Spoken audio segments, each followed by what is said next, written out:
Beneath a gloomy sky, incessant streaks of lightning tore through the space outside a dilapidated, abandoned building. On the ground, a few human-shaped creatures wandered silently, their steps as slow and deliberate as ghosts. In a damp room, a young man of about 18 was tied tightly to a table, drenched in sweat. Beside him, a girl with a cold, sharp gaze began her interrogation. "What's your name?" She swung her whip, cracking it hard against the table. With a sharp crack, she flashed a sly smile. "What's your purpose for sneaking into our base?" The young man gritted his teeth, sweat rolling down his forehead, and answered defiantly. "I've told you how many times already. My name is Chao, and I came here as a tourist." Hearing this, the girl snorted coldly, her eyes as sharp as daggers. "Humph, if you're going to lie, at least use your brain." She gestured with her hand towards the back, where another girl was sitting and chewing on a tomato, red juice staining her face. "There are monsters everywhere outside, yet you're swaggering around with 2 precious crates of tomatoes. You must be up to no good. Did you inject these tomatoes with a sedative?" Just then, the girl chewing on the tomato started choking violently. She quickly spat out the piece in her mouth, coughed a couple of times, wiped her lips, and said reproachfully, "Sis, if you were afraid I'd eat them all, you could have just said so. I've already checked them all. Besides a bit of pesticide residue, there's nothing else in these tomatoes." These 2 girls were Shen Jiamei and her older sister, Shen Jiawen, the one conducting the interrogation. Hearing her sister, Shen Jiawen was left speechless, shaking her head in exasperation. At that moment, Chao tried to sit up, stammering, "Could you 2 untie me first?" The moment he finished speaking, Shen Jiawen cracked the whip again and smirked triumphantly. "You're too naive, kid. You think you can pull any tricks now that you've fallen into the hands of us, the twin flowers of West City?" She leaned her face close to Chao's, her eyes twinkling with amusement. "Don't think I won't hit you just because you're handsome. Now spill it. Where did you get these tomatoes?" she yelled, grabbing him by the collar. Chao's face pale as he thought to himself, "Looks like I really have been transported to some kind of post-apocalyptic place." He recalled the grotesque creatures outside and let out a small sigh of relief. That was close. Good thing I'm always cautious. Otherwise, I might not have even met these sisters. I would have been killed by the zombies on the street. As he was lost in thought, the whip cracked again, this time right below his crotch. Chao jumped and screamed, "Are you trying to murder me?" Shen Jiawen pressed him, gripping his collar tightly as she threatened, "Talk. Now. If you don't confess, I'll whip your ass raw." Seeing the dire situation, Chao frantically yelled, "I get it. Stop pulling." I'll talk. Shen Jiawen let go, and he gasped for air, speaking with difficulty. "I come from another base. I wanted to come here to make a small trade with you. If you help me with something, I can provide you with even more tomatoes."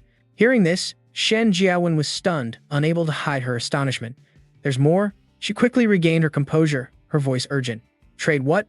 What do you want us to do? You're not a slave trader, are you?" Both sisters stared at Chao, their gazes as tense as violin strings. Just then, Shen Jiamei jumped up, breaking the suffocating atmosphere. "Do you have anything else? These tomatoes are a bit sour. I want to eat some green vegetables, and chicken eggs, too." Hearing her little sister, Shen Jiawen sighed helplessly. "Silly girl, where are we supposed to find chicken eggs now? The chickens have all mutated.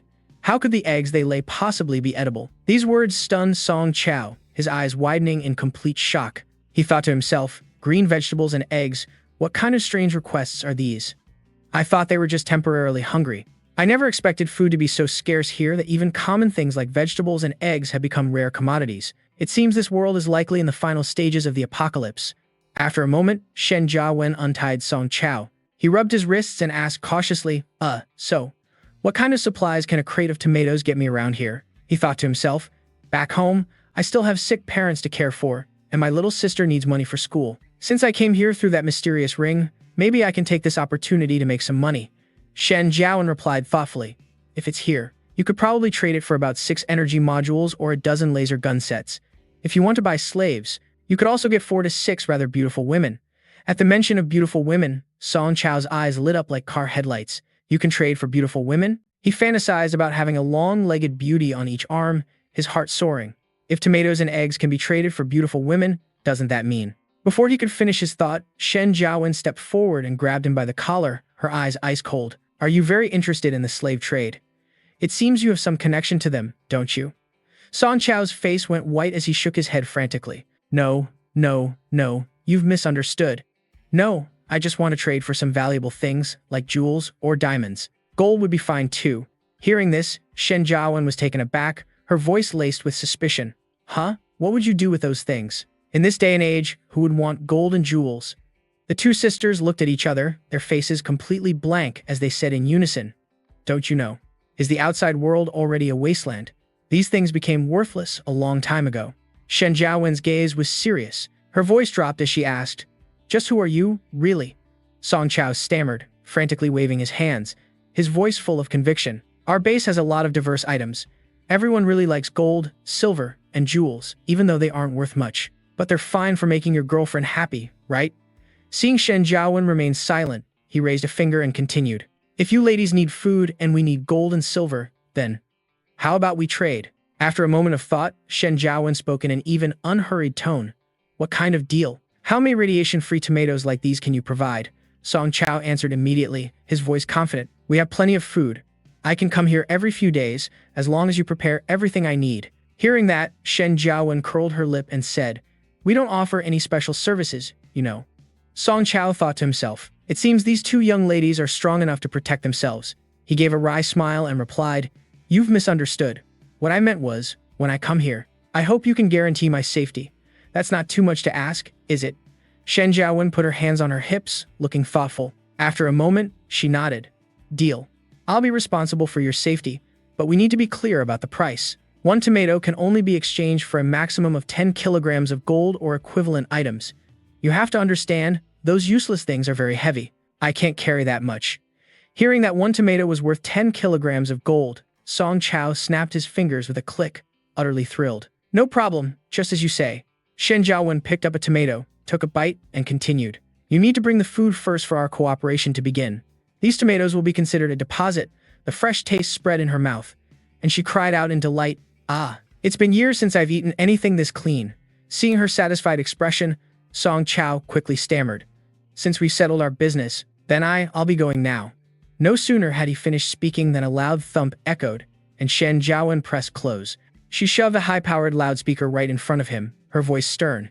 "You're free to move around. But you are not to leave the factory, nor are you to go out of my sight. Most of the mutated beasts around here have been dealt with, but not all of them are gone. If you run around recklessly and die, don't blame us for not protecting you." Seeing her resolute attitude, Song Chao broke out in a cold sweat. A moment later, he cautiously raised two fingers and asked, "So, can I find a place to relieve myself?" Shen Jiawen spun around, her voice embarrassed.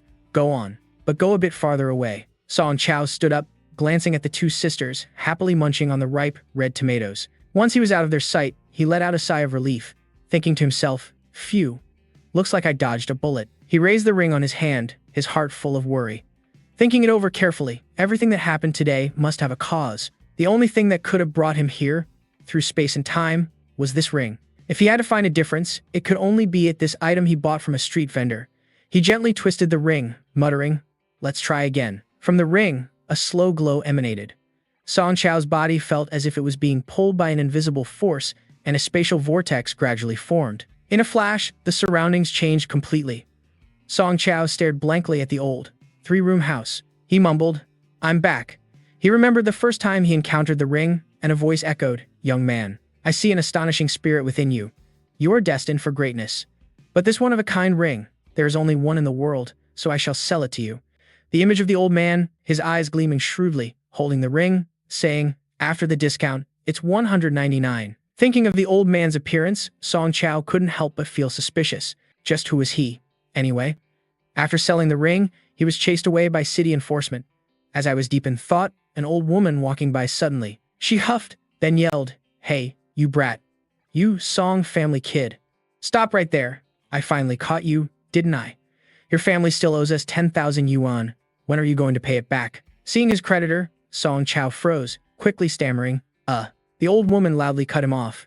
"My son is about to take his college entrance exam, and he needs money for tuition." Song Chao clasped his hands together, pleading, "Aunt Zhang, could you please give me a few more days? I'll pay you back immediately as soon as I have it." Song Chao bowed his head, his voice slowly recounting, "My father has pneumonia, and my mother suddenly suffered a brain hemorrhage, leaving her half paralyzed. She can't take care of herself. In the past, to treat my parents' illnesses, I borrowed quite a bit of money." No sooner had he finished speaking than Aunt Zhang cut him off, pulling him out of his thoughts. She shrieked, her voice filled with bitterness. "When you borrow the money, you said you pay it back within 1 year. How many years has it been now? Every time you just say you don't have money. My son is going to college now. What am I supposed to do? Though his heart trembled with anger, Song Chao suppressed it. He gritted his teeth and replied, 10,000 yuan. I guarantee I'll pay it back in 3 days, plus 1,000 in interest. Aunt Zhang roared, her voice growing even colder. You say 3 days from now. But this old woman has been waiting for 5 years. Your whole family is useless. How are you going to pay me back? Those 2 sick people should just die already. It'll save you a bunch of money so you can pay us back sooner. Hearing this, Song Chao's eyes turned bloodshot, overflowing with killing intent. He slammed his fist against the wall and roared, What did you say? Say one more bad thing about my family and see if I don't deal with you right now. I'm telling you, I will definitely pay back this debt tomorrow. Not a single cent will be missing. His face darkened as he growled, Now, get out. Seeing Song Chao explode like this for the first time, Mrs. Zhang's face went pale, a chill running down her spine. She turned and left, not forgetting to shout, You little brat, you dare threaten me. Fine, tomorrow it is. If you can't pay up, don't blame me for finding someone to deal with you. Remembering the days of poverty, Song Chao clenched his fists, vowing to himself that he must use this opportunity to give his family a better life. The next morning, in front of a supermarket, he carried some vegetables and supplies, sighed, and touched the ring, muttering, All right, let's go. Instantly, the spatial gate opened. A moment later, looking at the surrounding scenery, Song Chao thought to himself, As expected, the return point hasn't changed. Just as he turned his head, the barrel of a gun was pressed against his forehead. Shen Jiawen held a gun in one hand, the other on her hip, her voice filled with annoyance. Welcome back. You've been constipated lately? She flashed a dangerous smile and continued. So what was with you suddenly disappearing without a trace yesterday? Song Chao forced a smile and quickly waved his hands. Whoa, calm down. Calm down. I just went to get some food. Shen Jiawen held him in place and repeated, Food? Song Chao turned back to grab a few items, saying, Didn't you two want to eat some fresh vegetables and eggs? So I went to get them. Before he could even show off the items in his hand, they were snatched away. Song Chao stared blankly at his empty hands and let out a cry. Shen Jiamei's eyes lit up as she swallowed and exclaimed, Sister, look, there are real vegetables and eggs. Looking at the supplies Song Chao brought, Shen Jiawen, though excited, tried to maintain her cold demeanor. Ahem. She gulped audibly, then turned to Song Chao. Go cook. He gave her an okay sign and replied, You got it. A while later, the food was served, and he watched the two sisters devour it like hungry tigers. Song Chao shook his head helplessly. Suddenly, Shen Jiawen looked at him and asked, Did you hide this food somewhere nearby? On the other side, Shen Jiamei was so moved she was on the verge of tears. It's been so long since I've eaten fresh, delicious vegetables like this. Shen Jiawen continued, As you know, within a 10-kilometer radius of the base, there's nothing but zombies and mutated beasts. Where on earth did you get all this food? Song Chao cleared his throat and replied, Ahem. Of course I have to bring enough food when I go out. Otherwise, what would I eat? You don't need to worry about the other stuff. At this point, he changed the subject. Anyway, we've eaten. So shouldn't we discuss our collaboration now? Is there a vault nearby? Shen Jiawen bit into a round fruit and answered casually. No, this is the outskirts of Linjiang City. There are only residential areas nearby. Besides, even if there was a vault, we couldn't get in with the equipment we have. Hearing this, Song Chao couldn't contain his anger and shouted, You liar. There's no vault, yet you said you'd trade 10 kilograms of gold for a single tomato? Shen Jiawen replied nonchalantly while chewing, Your memory isn't half bad. She snapped her fingers and gave a mischievous smile. While there's no vault, there's a villa district. Those rich folks' houses must have what you need. Song Chao immediately urged her on, his voice anxious. Then what are we waiting for? Let's go. Seeing his hurried attitude, Shen Jiawen narrowed her eyes suspiciously. In a rush, Song Chao nodded, I'm in a big hurry. The woman glanced at him, stood up, and stretched until her knuckles cracked. All right then. Let's consider it a post-meal exercise. As she put on her jacket, Shen Jiawen glanced at her younger sister, Jiamei. You stay here and guard the house.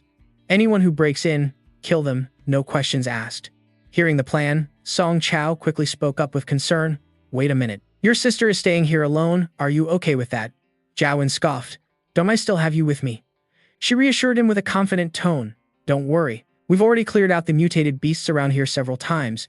When we get there, you can take whatever you like. An unknown amount of time later, Song Chao had a dejected look on his face as he muttered to himself, My name is Song Chao. I'm a modern man who traveled to a future world, and right now, back to a few minutes earlier, Shen Jiawen tossed an object into his hand, her tone decisive. Quick, put on this military watch. Song Chao took the item that looked like a bracelet. Full of doubt, he asked, "What is this?" He turned to her. "How to use this thing?" Shen Jiawen's eyes widened in surprise. "Don't tell me you don't even know how to use this?" Song Chao cleared his throat in embarrassment. "Ahem, I'm not a regular combatant. I haven't even seen many of those monsters you mentioned." She sighed, her voice weary. "It's a multifunctional military watch. Not only can it track your position, but it can also check the surrounding radiation levels and help you communicate with teammates." As she explained, she pressed a button on her collar and a high-tech helmet materialized. Jiawen grabbed Song Chao by the collar. "All right, let's go. You can take your time checking it out on the ride." Looking at the wheelless, floating motorcycle, Song Chao's eyes lit up as he exclaimed, "Whoa, this bike doesn't have wheels." Seeing his expression, Jiawen got on and mocked him. "Are you even from this world? You don't even know what an all-terrain hovercraft is?" That hit a nerve. Song Chao dodged the question with an awkward laugh. "Haha, of course I'm from this world." Jiawen snorted coldly. "You're full of it. Sit tight." An hour after they set off, the vehicle slowly rose into the air and suddenly lost its balance. Song Chao quickly grabbed onto the nearest thing he could reach. Jiawen's face turned red as she yelled, "Hey!" Seeing his frightened expression, she clicked her tongue. "Touch me again and I'll chop your hands off." A moment later, the vehicle shot forward, and Song Chao couldn't help but marvel at the passing scenery. "It's so quiet." He turned and asked, "Why is it so quiet?" Jiawen replied in a flat voice, "I already told you. We've swept this area several times. Besides the corpses, all the mutated animals in the suburbs have been killed, so of course it's quiet." Suddenly, a creature burst out from the tall grass, a giant mutated rat. Upon seeing the two of them, it immediately leaped forward. Seeing the mutated rat charge at them, Song Chao yelled in panic, "Look out!" Shen Jiawen calmly drew a gun from her belt and shouted, "Get down." Song Chao quickly leaned back. Without even looking back, she casually raised her gun and pulled the trigger. With a loud bang, the rat instantly bit the dust. She glanced at Song Chao's shocked face. Jiawen sighed, annoyed. "Stop looking so shocked. It was just a rat." Still stunned, Song Chao stammered, Is that gun for sale? How much food would it cost?" Jiawen answered nonchalantly, "A laser gun isn't worth much. If you want one, you can trade a chicken egg for it at the Linjiang base." Hearing this, Song Chao mentally calculated. 1 egg for 1 gun. In this dangerous apocalyptic world, he had to be as well equipped as possible. The scene changed to a luxurious villa complex. Jiawen stopped the vehicle and said, "We're here." The two of them slowly approached a villa. She drew 2 fully loaded guns, her voice firm. "Stay close to me. Don't act on your own." Song Chao quickly followed, replying, "Got it." Jiawen continued inside, scanning the area. "We haven't been to this area in a while. We might run into a few small problems." Seeing the magnificent interior, Song Chao couldn't help but blurt out, "Holy crap." He glanced around the room, thinking to himself, even this sofa would probably fetch a high price back home. Seeing him still staring blankly, Jiawen urged him on. "Don't dawdle. We need to be back before dark," she added. "Let's head straight for the bedroom. That's where all the valuable stuff is." A moment later, they entered a spacious bedroom. It was clean, aside from a few bloodstains splattered on the floor. Song Chao watched Jiawen as she stood in front of a mirror. He said with disappointment, "Looks like there's nothing here. We should go." Suddenly, Jiawen threw a kick forward. A loud crash startled Song Chao. Behind the mirror, a huge safe was revealed. He asked in surprise, "How did you know there was a secret door here?" Jiawen clicked her tongue. "Tisk, my house used to be way more luxurious than this. The hiding spots weren't anything special either. I was just too lazy to look before." Without hesitation, she drew her gun and fired 2 shots at the door. The safe door swung open easily. Seeing the items inside, Song Chao was as happy as could be. "We're rich," he cheered. A sailboat made of pure 24-karat gold. It was exquisitely detailed, sitting neatly on a display shelf. Seeing his naive expression, Jiawen narrowed her eyes suspiciously. "Go on, take a look. See if there's anything you need in there. After you're done, we'll go to the house next door." Holding the golden boat, Song Chao's eyes shone, and he nearly drooled. "Whoa, a pure gold treasure ship. This is it." But then his gaze froze. A small ring was sitting in the drawer. Song Chao picked it up and examined it closely, thinking, to be kept in such a secure place, it must be something good. "I'll take it." Once he was done, he hugged his loot and smiled brightly at Jiawen. "Let's go." But his expression suddenly froze. Noticing Jiawen acting suspiciously, he called out, "What's wrong?" She ducked to the side, her voice tense. "Sheesh, keep it down." Song Chao pressed, "What is it?" Jiawen didn't answer, running to the window instead. After a few taps, a data panel appeared. Her expression turned serious. "It's them." Song Chao asked worriedly, What's going on? Do you know those people? He looked down. Several guys with brightly colored hair were firing their guns wildly. Jiawen replied, "They're some thugs from the southern suburbs.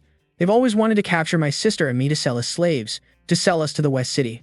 They've tried several times. Right now, they're being swarmed by a pack of mutated yellow hornets." Seeing the thugs' miserable state, Jiawen said with satisfaction, "Serves them right." Song Chao tapped his military-style watch. A data panel appeared. Mutated yellow hornet. Jiawen hid by the door, calculating in her head. Those bastards are being attacked by the hornets. If we attack them now, we might be able to solve this problem once and for all. But she gritted her teeth. While neither side has noticed us, we'll escape through the window. A moment later, Jiawen leaped out of the window. Looking at the height, Song Chao couldn't help but feel a nervous tremor run through him. After a moment's hesitation, Song Chao gritted his teeth, summoned all his courage, and jumped down. Seeing how much he was struggling, Shen Jiawen narrowed her eyes in suspicion. "Are you that out of shape? Have you not been injected with the gene enhancement fluid?" Song Chao panted as he ran after her, asking, "Can you buy that gene enhancement fluid?" Jiawen replied in a nonchalant tone, "About 30 chicken eggs can get you 1 vial." She warned sternly, "Stop talking nonsense and run." Just then, a bullet whizzed past his face. Jiawen yelped in surprise and dodged back to avoid the shot. The man with the mohawk roared, "Freeze! Get over here and give me a hand, now." Jiawen immediately drew her gun and fired back, yelling angrily, "Like hell, I'll help you." She threw a gun towards Song Chao. "Here, provide covering fire." Staring at the gun in front of him, he panicked, thinking, "Covering fire? How do I do that?" Seeing him hesitate for so long, Jiawen urged, "Hurry up and grab the gun. Provide covering fire." Song Chao's heart pounded with anxiety as he picked up the weapon. After a while, when she noticed he hadn't fired a single shot, Jiawen glanced back. He stammered, Well, I don't know how to use a gun." Hearing this, she clicked her tongue and sighed, "Teask, I'm just unlucky to have run into you." She turned and fiddled with her military-style watch. 2 grenades materialized in her hand. Song Chao was astonished. "What are those?" Jiawen replied, "A stun grenade and an insect-repellent smoke grenade. Remember to pay me back with food supplies." With that, she threw both grenades forward. A loud explosion echoed as smoke and dust filled the air. The Mohawk guy shouted in alarm. "What the hell?" Jiawen yelled, "Run." Song Chao scrambled to follow her. Hit by the stun grenade, the Mohawk guy blindly fired his gun, screaming, "Don't even think about running, you bastards." By a stroke of bad luck, 1 bullet flew straight toward Jiawen. A layer of tech armor materialized to block the bullet, but the bullet still pierced through, lodging in her arm. Song Chao cried out in alarm, "Shen Jiawen." The wound didn't slow her down. The 2 of them continued to run at full speed. Suddenly, a few mutated bees appeared overhead, and Jiawen immediately drew her gun and shot them down. Then she jumped onto a motorbike, which immediately flew into the air as soon as it started. She reached out her hand to Song Chao and yelled, "Grab my hand." Seeing the 2 of them about to escape, the Mohawk guy, hiding behind a wall while fighting off the bees, roared after them, "If you've got guts, then don't run." A short while later, the 2 returned to their base. When Shen Jiamei saw her sister was injured, she snorted coldly in anger. Watching Song Chao clumsily bandage Jiawen's arm, he scratched his head in embarrassment. "Sorry, I've rarely encountered situations like this before. Next time, I won't hold you back." Jiawen replied calmly, "It's fine. You should practice shooting first anyway. I wasn't counting on your combat skills to begin with." After bandaging the wound, Jiamei took out a syringe and injected it directly into her sister's arm. The wound healed instantly. Song Chao's eyes widened in amazement. A gunshot wound heals right after an injection? Is the medicine here that effective? He thought to himself. Maybe it can even cure my parents' illnesses. I have to hurry and gather food supplies to trade for that medicine. After making up his mind, he quickly turned and said, "I have to go back for something. We'll meet again later," Jiawen warned. Those thugs from the southern suburbs could show up at any time. "Are you sure you want to go right now?" Song Chao replied firmly, "I have no choice. I really have to go back for something urgent." Seeing how determined he was, Shen Jiawen waved her hand in annoyance. "Fine. Go, go, go." Song Chao walked to the door. He turned back and said, "Next time I come, I'll definitely bring more delicious food for you too." As an apology, carrying his bag of items, he found a hidden corner and looked around. After making sure no one was there, he gently twisted his ring. Just as he disappeared, a familiar figure appeared. Shen Jiamei glanced around. Surprised that he was gone, she returned to Jiawen's side. She held the reactive armor in her hands. Frustrated, she said, Damn those thugs from the south. They shot this armor to pieces. It's completely useless now." She touched her small earpiece and spoke. On the other end, Jia Mei's voice came through. Sis, that guy disappeared. Jiawen put the armor down and turned around. I know. Jia Mei, you can head back now. She sighed and mumbled. Phew, there's definitely something seriously wrong with that guy. What should I do now? Meanwhile, Song Chao had returned to the real world. Holding the golden boat, he rejoiced inwardly. Great, with this, I can change my whole family's life. That afternoon, at 3:45 p.m., in a jewelry store, the female employee looked annoyed at the customer in front of her. She spoke up. Young man, you've been looking for over an hour. Is there something I can help you with? Song Chao was startled and stammered. Well, I have a golden art piece I want to sell. Do you buy gold here? The employee thought to herself. He's been fiddling around for an hour and now he's asking if we buy gold. What else would we buy? Iron. Despite her annoyance, she smiled warmly. We do purchase gold, but you must have a receipt. We don't buy gold from unknown sources. Hearing that, Song Chao awkwardly said his goodbyes. Oh, okay. I'll go check another shop then. He worried to himself. This isn't good. I have to make sure I can sell this gold. A short while later, at 4 p.m., at another shop, the owner listened to him speak. He immediately dialed 911 to call the police, scolding. You definitely stole this. Song Chao quickly grabbed his things and ran, telling himself, I just have to keep looking. I'll definitely find one. An hour later, at another shop, the moment they heard the gold had no receipt, the owner kicked him out and refused to buy it. Get out. Song Chao told himself he'd definitely find a buyer. At 6 p.m., at yet another shop, the sly old owner tried to lowball him. 11 grams. You selling. Song Chao was furious.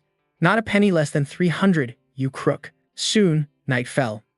At 8:22 p.m., Song Chao thought despairingly, his face grim. It's completely hopeless. I can't sell it. Who knew that having gold in hand could be so useless?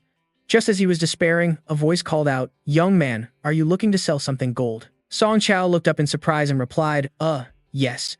Before him stood a worldly-looking old man with a calm voice. The old man smiled. Why don't you bring it to my shop? We can discuss it there. In a small alley, a row of classic-style buildings appeared. One shop had a sign that read Joe's Antiques. The old man walked in and gestured for him to enter. He sat down with a warm smile. Welcome to Joe's Antiques. We don't ask where things come from, and we turn no one away. I am the owner, Zhou Fuyuan. He said gently, Young man, you have something to sell. Let me have a look. Song Chao hesitated before replying, okay.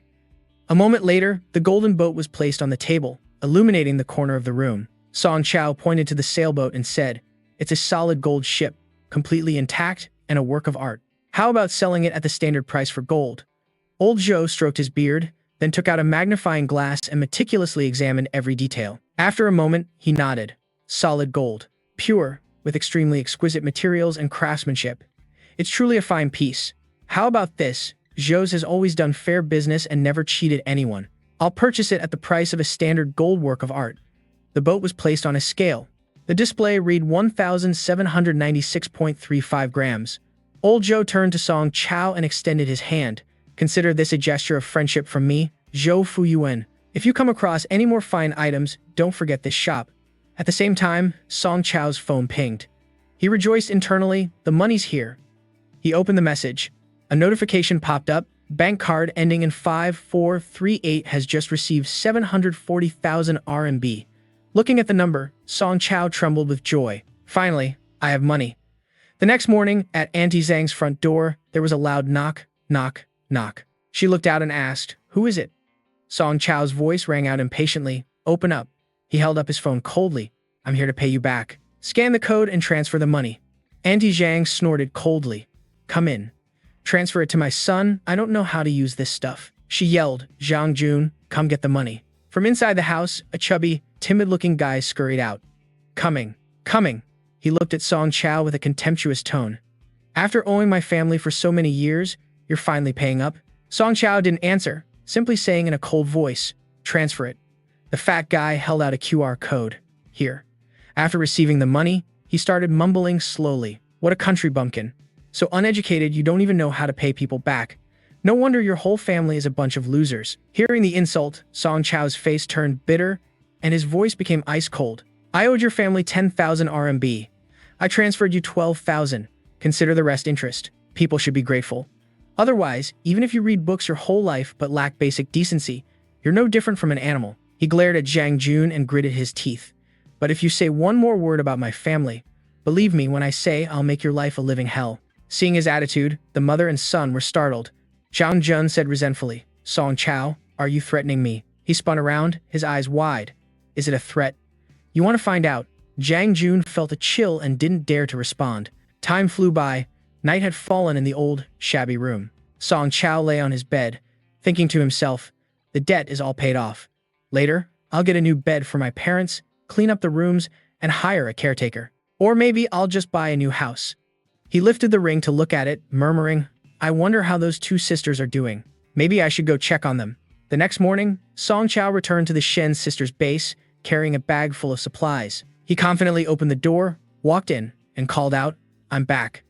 Before he could finish his sentence, a familiar scene played out.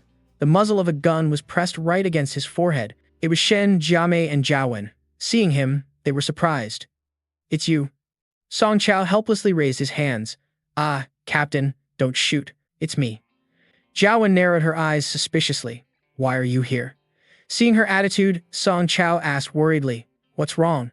Did those people find you?" Jiawen snorted coldly, her voice annoyed. "It's none of your business. You ran off before. What are you doing back here now?" Realizing he was being misunderstood, Song Chao explained hastily, "I really do have a little sister. I was supposed to meet her at dusk. What if she went out looking for me because I didn't come back?" Jiawen was skeptical. "Your sister? Why didn't you bring her here?" Song Chao avoided the question, stammering, "Well, it's a little inconvenient for her." Jiawen slowly stood up. "Your sister? She's mutated, hasn't she?" Before he could think of an excuse, he quickly seized on her words. Yes. She doesn't trust anyone but me, and she's very aggressive." He looked at the two sulking sisters and quickly changed the subject, reaching for his backpack. "All right, let's not talk about this anymore. I brought some cured meat and sausages for you too. Here, try some." A little later, after the two girls had eaten their fill, Jiamei rubbed her stomach and sighed contentedly. "I'm so full, so full. It's been so long since I've eaten a full meal like this." She turned to her sister, her voice full of excitement. "Sis, why don't you just marry brother Song Chao? We won't have to worry about our next meal anymore." "Listen to you," Jiawen said, lightly tapping Jiamei on the head in mock scolding. "Don't you go selling me off so casually." Watching the sisters bond, Song Chao couldn't help but feel a sense of warmth. Suddenly, Jiawen looked at him. "Oh, that's right. Our energy modules are running low. We need to go to the Linjiang base tomorrow to buy supplies, and we can get new combat suits while we're at it. Do you want to come with us?" Song Chao was surprised and blurted out, "Huh?" Then he quickly replied, "Oh, yes, of course I do." He mumbled, "Gene enhancement fluid, combat suits, laser guns. I have quite a few things to buy myself. I'll get 10 sets of each. That might be a hassle. Will it be too heavy?" Hearing this, Jia Wen was startled. "Wait a minute. The gene enhancement fluid in Linjiang is all the same grade. Injecting it multiple times won't have any effect. It's useless to buy so much." Song Chao replied, "I have a few friends who haven't enhanced their bodies yet. You get a discount for buying in bulk. So, what time do we leave tomorrow?" Jia Wen hummed and thought, "We'll leave at 10. But you'll need to prepare a lot of food, otherwise you won't have enough to trade for things." Song Chao gave a confident thumbs up. "Don't worry, I've got plenty of food." The next morning at the base, before Jia Wen's astonished eyes, Song Chao threw down 2 heavy bags. "Will this roughly be enough?" Looking inside, the two sisters' eyes widened. There were vegetables, fruits, chicken eggs, potatoes, cured meat, and even canned beef. Song Chao pointed to the bags. "I'll give you 2 of these bags as a rental fee, but the rest should be enough to trade for what I need, right?" The two girls nodded vigorously. After getting everything sorted, Song Chao said in an excited and eager voice, "Oh man, I can't wait." Looking at the pile of food, Jia Mei looked at her sister again with a suggestive tone. "Sis, just marry him." Jia Wen blushed. "What nonsense are you talking about? Let's get on the bike and go." The 3 of them climbed onto the combat motorcycle and left. Before long, they arrived at the Linjiang base.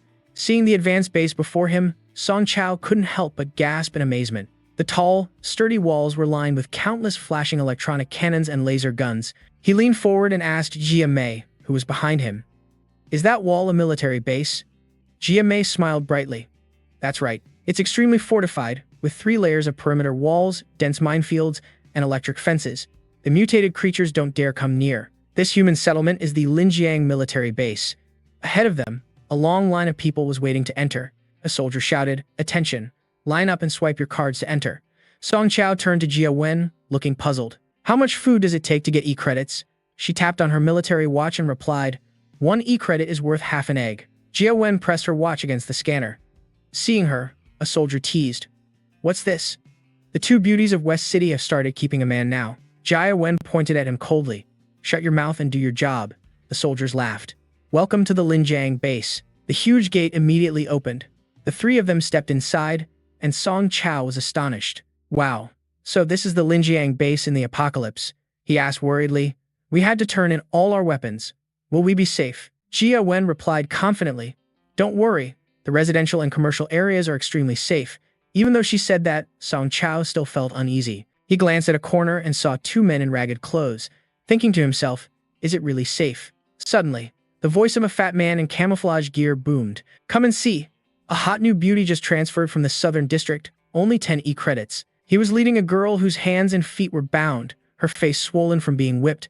Song Chao broke out in a cold sweat. He mentally calculated that 10 e-credits was 5 chicken eggs. While he was lost in thought, Jia Wen's voice came from behind him. Getting ideas? Are we? She turned to leave, her cold voice advising him, don't get involved in other people's business. Song Chao frantically shook his head and waved his hands.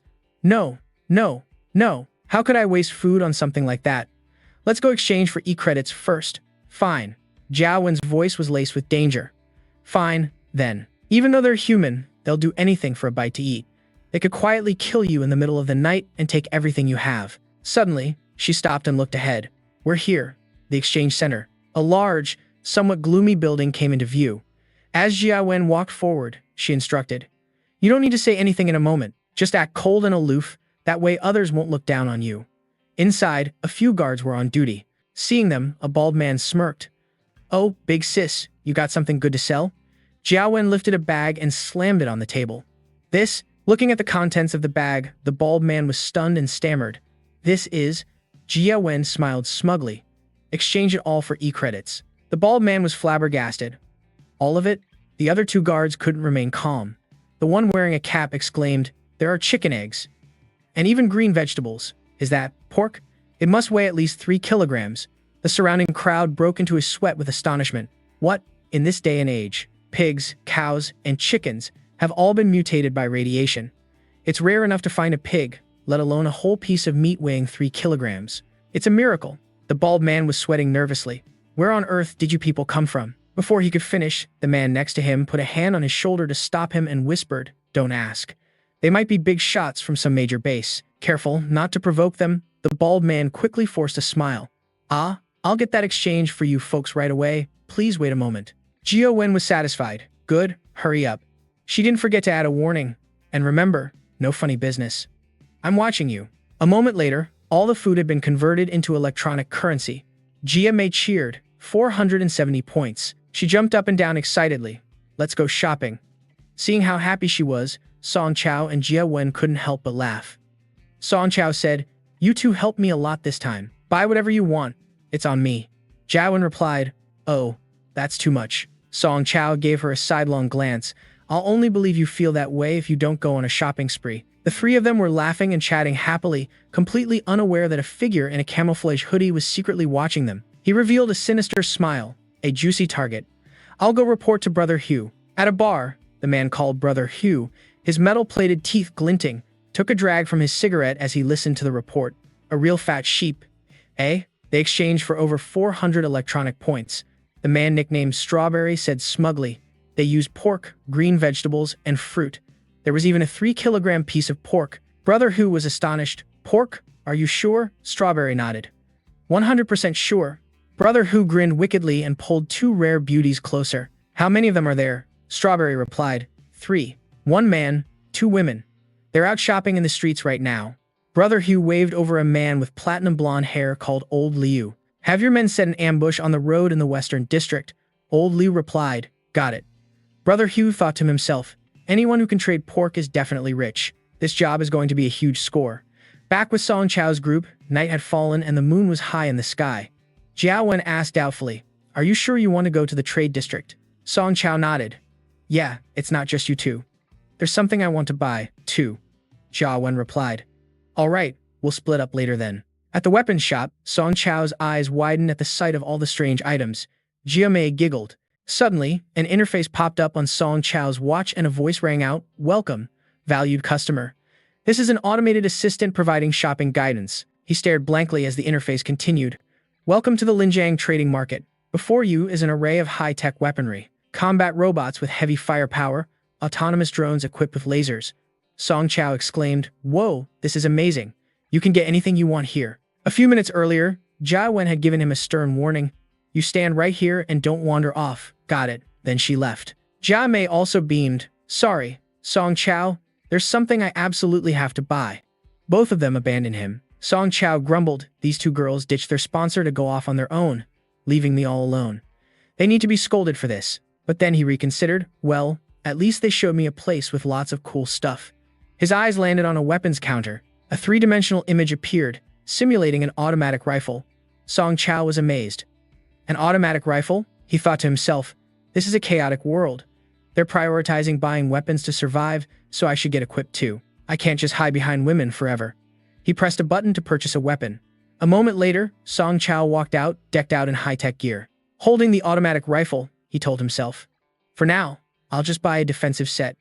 Suddenly, a familiar voice called out, "Oh, finished shopping already?" Jia Wen and Jia Mei had returned, both of them sparkling in brand-new equipment. Jia Wen assessed him. "Choosing defensive gear isn't a bad choice. At least you know that staying alive is what's important." She continued, "The money is all gone now." Song Chao's face turned pale. "Huh? Didn't you say it was a huge amount?" Jia Wen nodded. "It was huge, which is why we bought a lot of good stuff." Jia Mei said enthusiastically, "Brother Chao, this stuff is delicious. I will forever etch this great kindness in my heart." Song Chao grumbled. "In your heart or in your stomach?" Jia Mei burst out laughing. "You shouldn't sweat the small stuff." Teased into a corner, Song Chao yelled, "Hey!" At the same time, Brother Hu's gang stood off to the side, watching them. They wore smug grins, like wolves spotting lambs. Soon, outside the Linjiang base, the image of Jia Wen's group on their motorcycle appeared in old Liu's binoculars. He let out a cold snort, surrounded by heavily armed henchmen, all ready for a fight. Old Liu whispered into his radio, "Boss, the prey has arrived." Brother Hu took a long drag from his cigarette and smirked. "Excellent. All right, boys, let's get to work. Remember, don't kill the fat sheep. We need him alive to get our money." As soon as he finished speaking, his underlings raised their guns, aimed squarely at the motorcycle, and awaited the order. A moment later, as the motorcycle drew near, Brother Hu yelled, "Fire." His men shouted in unison, "Yes, sir," and unleashed a hail of bullets at the bike. Just then, a massive explosion erupted, and the vehicle was consumed by flames and thick smoke. Brother Hu roared in anger. "What are you doing? Didn't I tell you not to kill him? How are we supposed to make money now?"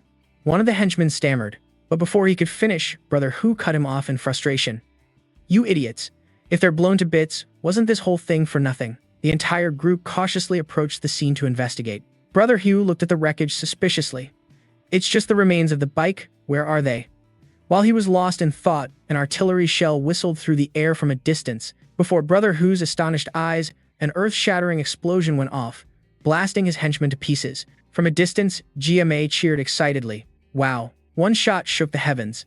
They're all blown to smithereens, right?" Brother Hu stared bitterly at the smoke and dust before him, thinking, "Yeah, those bastards." But he still couldn't figure it out. What the hell just happened? Did we get hit by artillery? A moment later, he realized, no, it was a counterattack. There was no one on the bike just now. Those three used an empty vehicle as a decoy, then ambushed us from a distance with an artillery strike. As the thought crossed his mind, a chill ran down Brother Hu's spine. With the second barrage about to hit, he urgently yelled, "Lao Er." Lao Er whipped around. Brother Hu ordered, "You, take a few men and deal with that ambusher." Lao Er replied instantly, calling out to his underlings as he ran, "You guys, with me." As Lao Er's group got closer, Song Chao grunted in surprise and quickly turned to Jia Mei. "Jia Mei, someone's rushing us." Hearing that, Jia Mei grew anxious. "Huh?" She glanced at the cannon, sweating as she thought to herself, "The cannon shell isn't finished charging yet." She tugged at her hair and sighed. "What a headache. I'm no good at close-quarters combat," she told herself. "Whatever. Big Sis always said there's nothing that firepower can't solve." Instantly, from behind Jia Mei, a series of weapons activated and shot into the air, arranging themselves in a circle. 4 devices opened their muzzles, aiming straight at Lao Er's group. Under Song Chao's astonished gaze, she flashed a cold, triumphant smile. "And if it can't, it just means your firepower isn't strong enough." Lao Er's group was still oblivious to the danger. He urged them on as he ran. This way. Go deal with that ambusher on the hill." pick up the pace. Suddenly, one of the iron-masked men froze. A short-haired woman broke out in a cold sweat and screamed, "Boss, Ironhead's been vaporized." Ahead, only a burning crater remained where Ironhead had been. Lao was stunned. "What?" The short-haired woman continued. "It was a particle beam. Find it, now." Before she could finish her sentence, a beam of light shot straight toward her, and she disintegrated into embers. Lao gritted his teeth and swore, "Damn it." He looked around, completely bewildered. What in the world is attacking us from above? Jiamei's weapons flashed, preparing for another attack. Lao realized what they were and trembled. Flying cannons. Seeing the light energy turrets aiming at him, he broke out in a cold sweat, thinking, how is this possible? They sell these things to civilians? Jia Mei caught the look of sheer panic on Lao Er's face. The corners of her lips curled up into a smug smile. As death loomed, Lao fell into complete despair. All he could do was scream helplessly, "Arg." In that instant, a brilliant blast of light energy erupted from the turrets, tearing through the air. Bathed in the blinding light, Lao screamed in agony, "Ah," and then vanished as if he had never existed. Looking at the enemies that had been completely wiped out, Jia Mei beamed, her voice filled with excitement. Of course, Big Sis was right. Meanwhile, at the Linjiang base, Hong Mei calmly lit her pipe, leisurely puffing out smoke. She was silently waiting for news. Suddenly, a voice called out from behind her, "Shizi, what are you doing here?" Hearing her name, Shizi flinched slightly and let out a soft grunt. The other person continued, "You sold intel on Song Hua and that rich guy to Brother Hugh. Why didn't you tag along to see if you could scavenge some good loot?" Shizi burst out laughing. "Brother Hu? Ha, tell me, what do you know about his background?" The other person replied, "I heard he's from the Southern District, specializes in the slave trade." Shizi sneered, her voice filled with contempt. "That's right. Those thugs from the southern outskirts. They all love to get into the kidnapping and slave trading business. No startup capital required. Simple-minded fools. They never bother to look up intel on their opponents, thinking violence can solve everything." He suddenly broke into a sinister smile, a cunning glint in his eyes, "which makes them easy to kill. And it would be a shame to let all their leftover supplies go to waste. So we might as well go collect it all for ourselves. Good for morale." The other person's eyes lit up in understanding, and he nodded. "So that's your game." But before Shizi could reply, the man continued, his voice full of hidden meaning. "He certainly has a lot of goons, but that Song Hua of West City, she's no ordinary medicinal peony. She's an overlord flower." At that same moment, outside West City, Jia Wen suddenly dove down from the sky like a swift bird, aiming the gun in her hand straight at Brother Hu. A triumphant smile spread across her face. After waiting in ambush for so long, it's time to play. Jia Wen's sharp, alluring gaze swept over them as she counted her targets. 1, 2. She weaved through the air as she fired, dodging the incoming bullets with the grace of a dancer. 3, 4, 5, 6. With every number she called, one of Brother Hu's men fell, their blood staining the ground. After taking down the sixth man, Jia Wen landed as lightly as a falling leaf. Seeing this, Brother Hu roared with fury. "She's on the ground. Kill her." Just then, Jia Wen coolly announced, "Double jump. Activate." Instantly, a brilliant point of energy materialized beneath her feet. With a light push, she shot back into the sky, leaving the men below to stare wide-eyed and scream in astonishment. Pausing in mid-air, Jia Wen didn't hesitate for a second before charging straight toward one of the iron-masked men. He stammered in panic, "What is this?" But before he could react, she was already on him, her eyes as sharp as daggers. A gleaming blade shot out from her sleeve. In the blink of an eye, its tip was aimed straight for the eye slit of the man's mask. Fresh blood spurted out, accompanied by a piercing scream.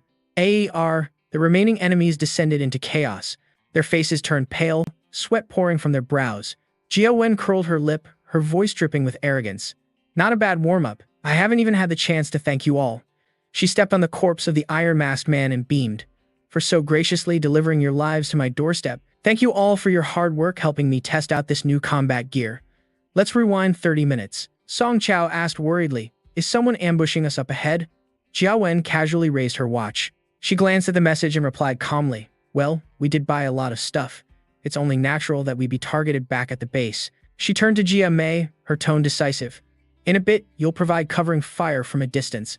I'll charge in and fight like usual." Hearing her assignment, Jia Mei immediately broke into a radiant smile. "Roger that." After that, Jia Wen lazily glanced at Song Chao, her voice indifferent. "As for our young master, you go with Jia Mei. Honestly, your combat skills are completely unreliable." Song Chao was taken aback by this, stammering, "Huh? Why, young master? Jia Wen paid him no mind, continuing to lay out the plan, her eyes sharp and cold. We'll use this car as bait to draw the ambushers' fire. We'll hit them so hard they won't know what's coming. Song Chao hesitated, asking nervously, do we really have to do that? Wouldn't it be better to just take a detour? All this killing. Before he could finish, Jia Wen exploded in anger, pointing straight at his face. She yelled, what kind of stupid nonsense are you spouting? She moved closer, her voice steely. Listen up. They're probably here to capture you, to steal your assets, to sell your flesh and blood, to enslave your mind, and even to take your life. Her words, sharp as knives, rained down on him, causing Song Chao's face to pale as sweat broke out. He could only wipe his face awkwardly. Jia Wen pressed him with a stern voice. And now you're asking me if we should kill the scum who want to capture you, enslave you, sell you, and kill you. Don't you see that killing them is the only right choice? Back in the present, Jia Wen, with a knife in one hand and a gun in the other, fought her way through the enemy encirclement as bullets rained down. But she remained calm, without a single scratch. The goons yelled in frustration, damn it, the bullets can't penetrate her armor. Jia Wen moved like a phantom, gliding across the ground and dodging every bullet with incredible speed. In the blink of an eye, she took cover behind a large boulder.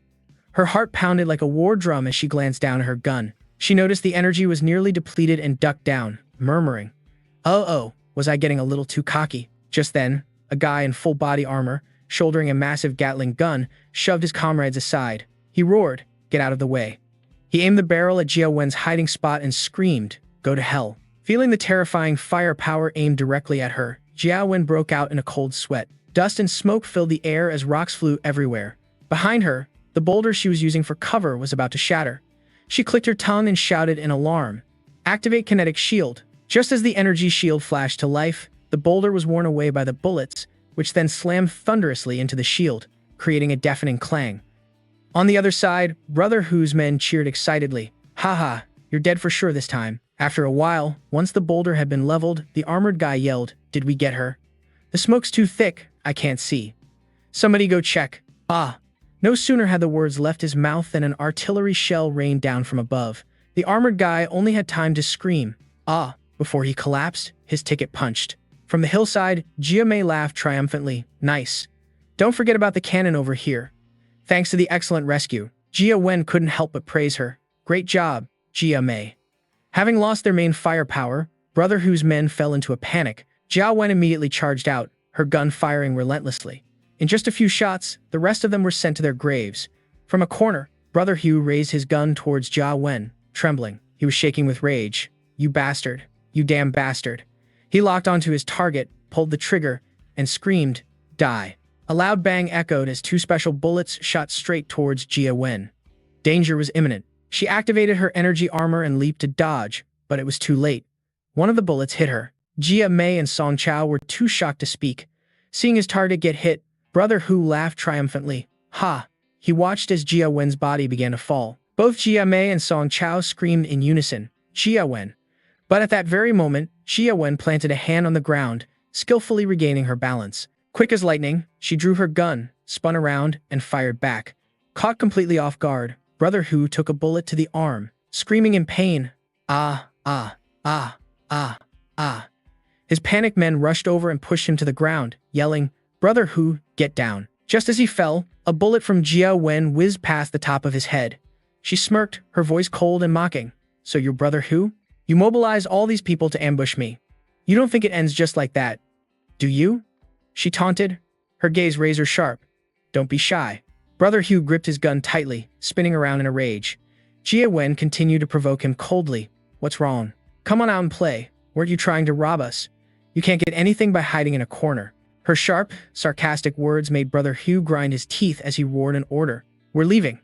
The girl next to him stammered in surprise. "Brother Hu?" he growled, his eyes cold. "Let's go. These guys are no joke. They're all wolves in sheep's clothing." With that, he led his remaining men and turned to flee. After shouting for a while and getting no response from the other side, Jia Wen slowly scanned her surroundings. Only the bodies of Brother Hu's men were left scattered on the ground. On her multifunctional glasses, the enemy's figures had vanished. She let out a sigh of relief and mumbled, "They ran away?" Just then, a voice called out from behind her, "Sis!" Jia Mei and Song Chao rushed over. Seeing her sister was safe, Jia Mei couldn't hide her joy, her eyes sparkling. Jia Wen smiled gently, took off her helmet, and called out to Jia Mei, but her body collapsed right after. Jai Mei frantically rushed to catch her sister. Song Chao's face went pale, and he broke out in a cold sweat when he saw the wound on Jai Wen's waist. A bullet hole was still smoking. She struggled to speak. Damn it. Those bastards had armor-piercing rounds. My armor's been pierced. Lucky for us, the rest of them got scared and ran. Looking at the wound, Song Chao trembled. Jai Wen tried to push herself up, her voice weak but firm. Anyway, let's head back to Linjiang first. Take me to the doctor. Only she can handle this kind of bullet. A woman in a blue lab coat appeared right after she spoke. Time passed quickly. In a room full of medical equipment, a lilting voice rang out. Well, this is a rare sight. You look this pathetic sometimes. That was Su Jing, a senior doctor at the private hospital in the Linjiang base. She held a datapad, a teasing look on her face. I almost laughed my head off. Jai Wen, her face contorted in pain, smirked. Shut up. Who would have thought? Those guys from the south would have level 2 armor-piercing rounds. Xu Jing nodded and replied, I guess some smuggler sold it to them at a high price. Just your bad luck. She continued in a playful tone. I heard you girls met a rich, foolish boy. Jai Wen answered bluntly, that's about right. Seeing her straightforward reply, Xu Jing was surprised. You're not even denying it. My, you're being honest today, aren't you? Jai Wen chuckled softly. You already saw through it, so there's no point in denying it. Where are those two? Xu Jing replied, don't worry, your sister is waiting outside the operating room. She's very worried about you, but it seems that moneybag of yours is more fascinated by the enhancement pod. As she spoke, an image of Jai Mei and Song Chao appeared, standing dumbfounded in front of a glass case, their eyes glued to the equipment inside. Xu Jing continued in her teasing tone. Besides, he looks like someone who's never undergone body enhancement before. He's even staring at the enhancement pod like it's the first time he's seen one. She turned to Jai Wen, her eyes filled with curiosity. So, what's that boy's story anyway? Jai Wen frowned and answered curtly. Him? Who knows?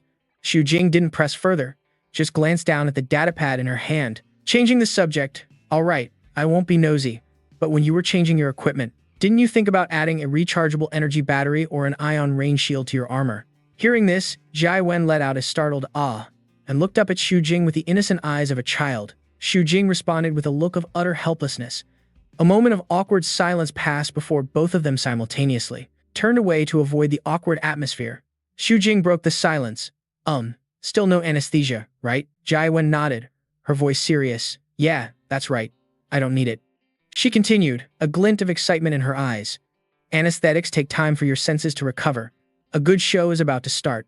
If I'm late, forget about watching the drama. I won't even get a front row seat. You? Xu Jing held up her surgical tools and gave a faint smile.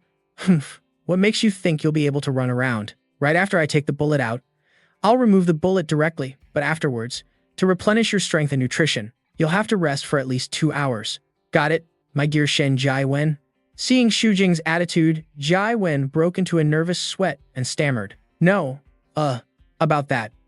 Before she could finish, Xu Jing pushed her down onto the operating table, cutting her off.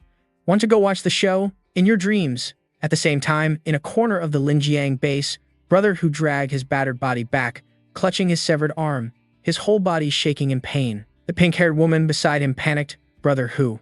She turned and yelled at the moss-headed guy. Don't just stand there. Call for help. Bring the medical supplies over here. The moss-headed guy was startled. Ah, right. He hurriedly ran off, stumbling over himself. The pink-haired woman shouted after him. The medical case is all the way in the warehouse. Where the hell is everyone else? After saying that, she turned back to encourage Brother Hu. Brother Hu, just hang in there a little longer. The medicine will be here soon. But Brother Hu roared, his voice filled with rage. You idiot. Didn't you notice something was wrong? Just then, the moss-headed guy ran back, his face pale and his voice trembling. Brother Hu.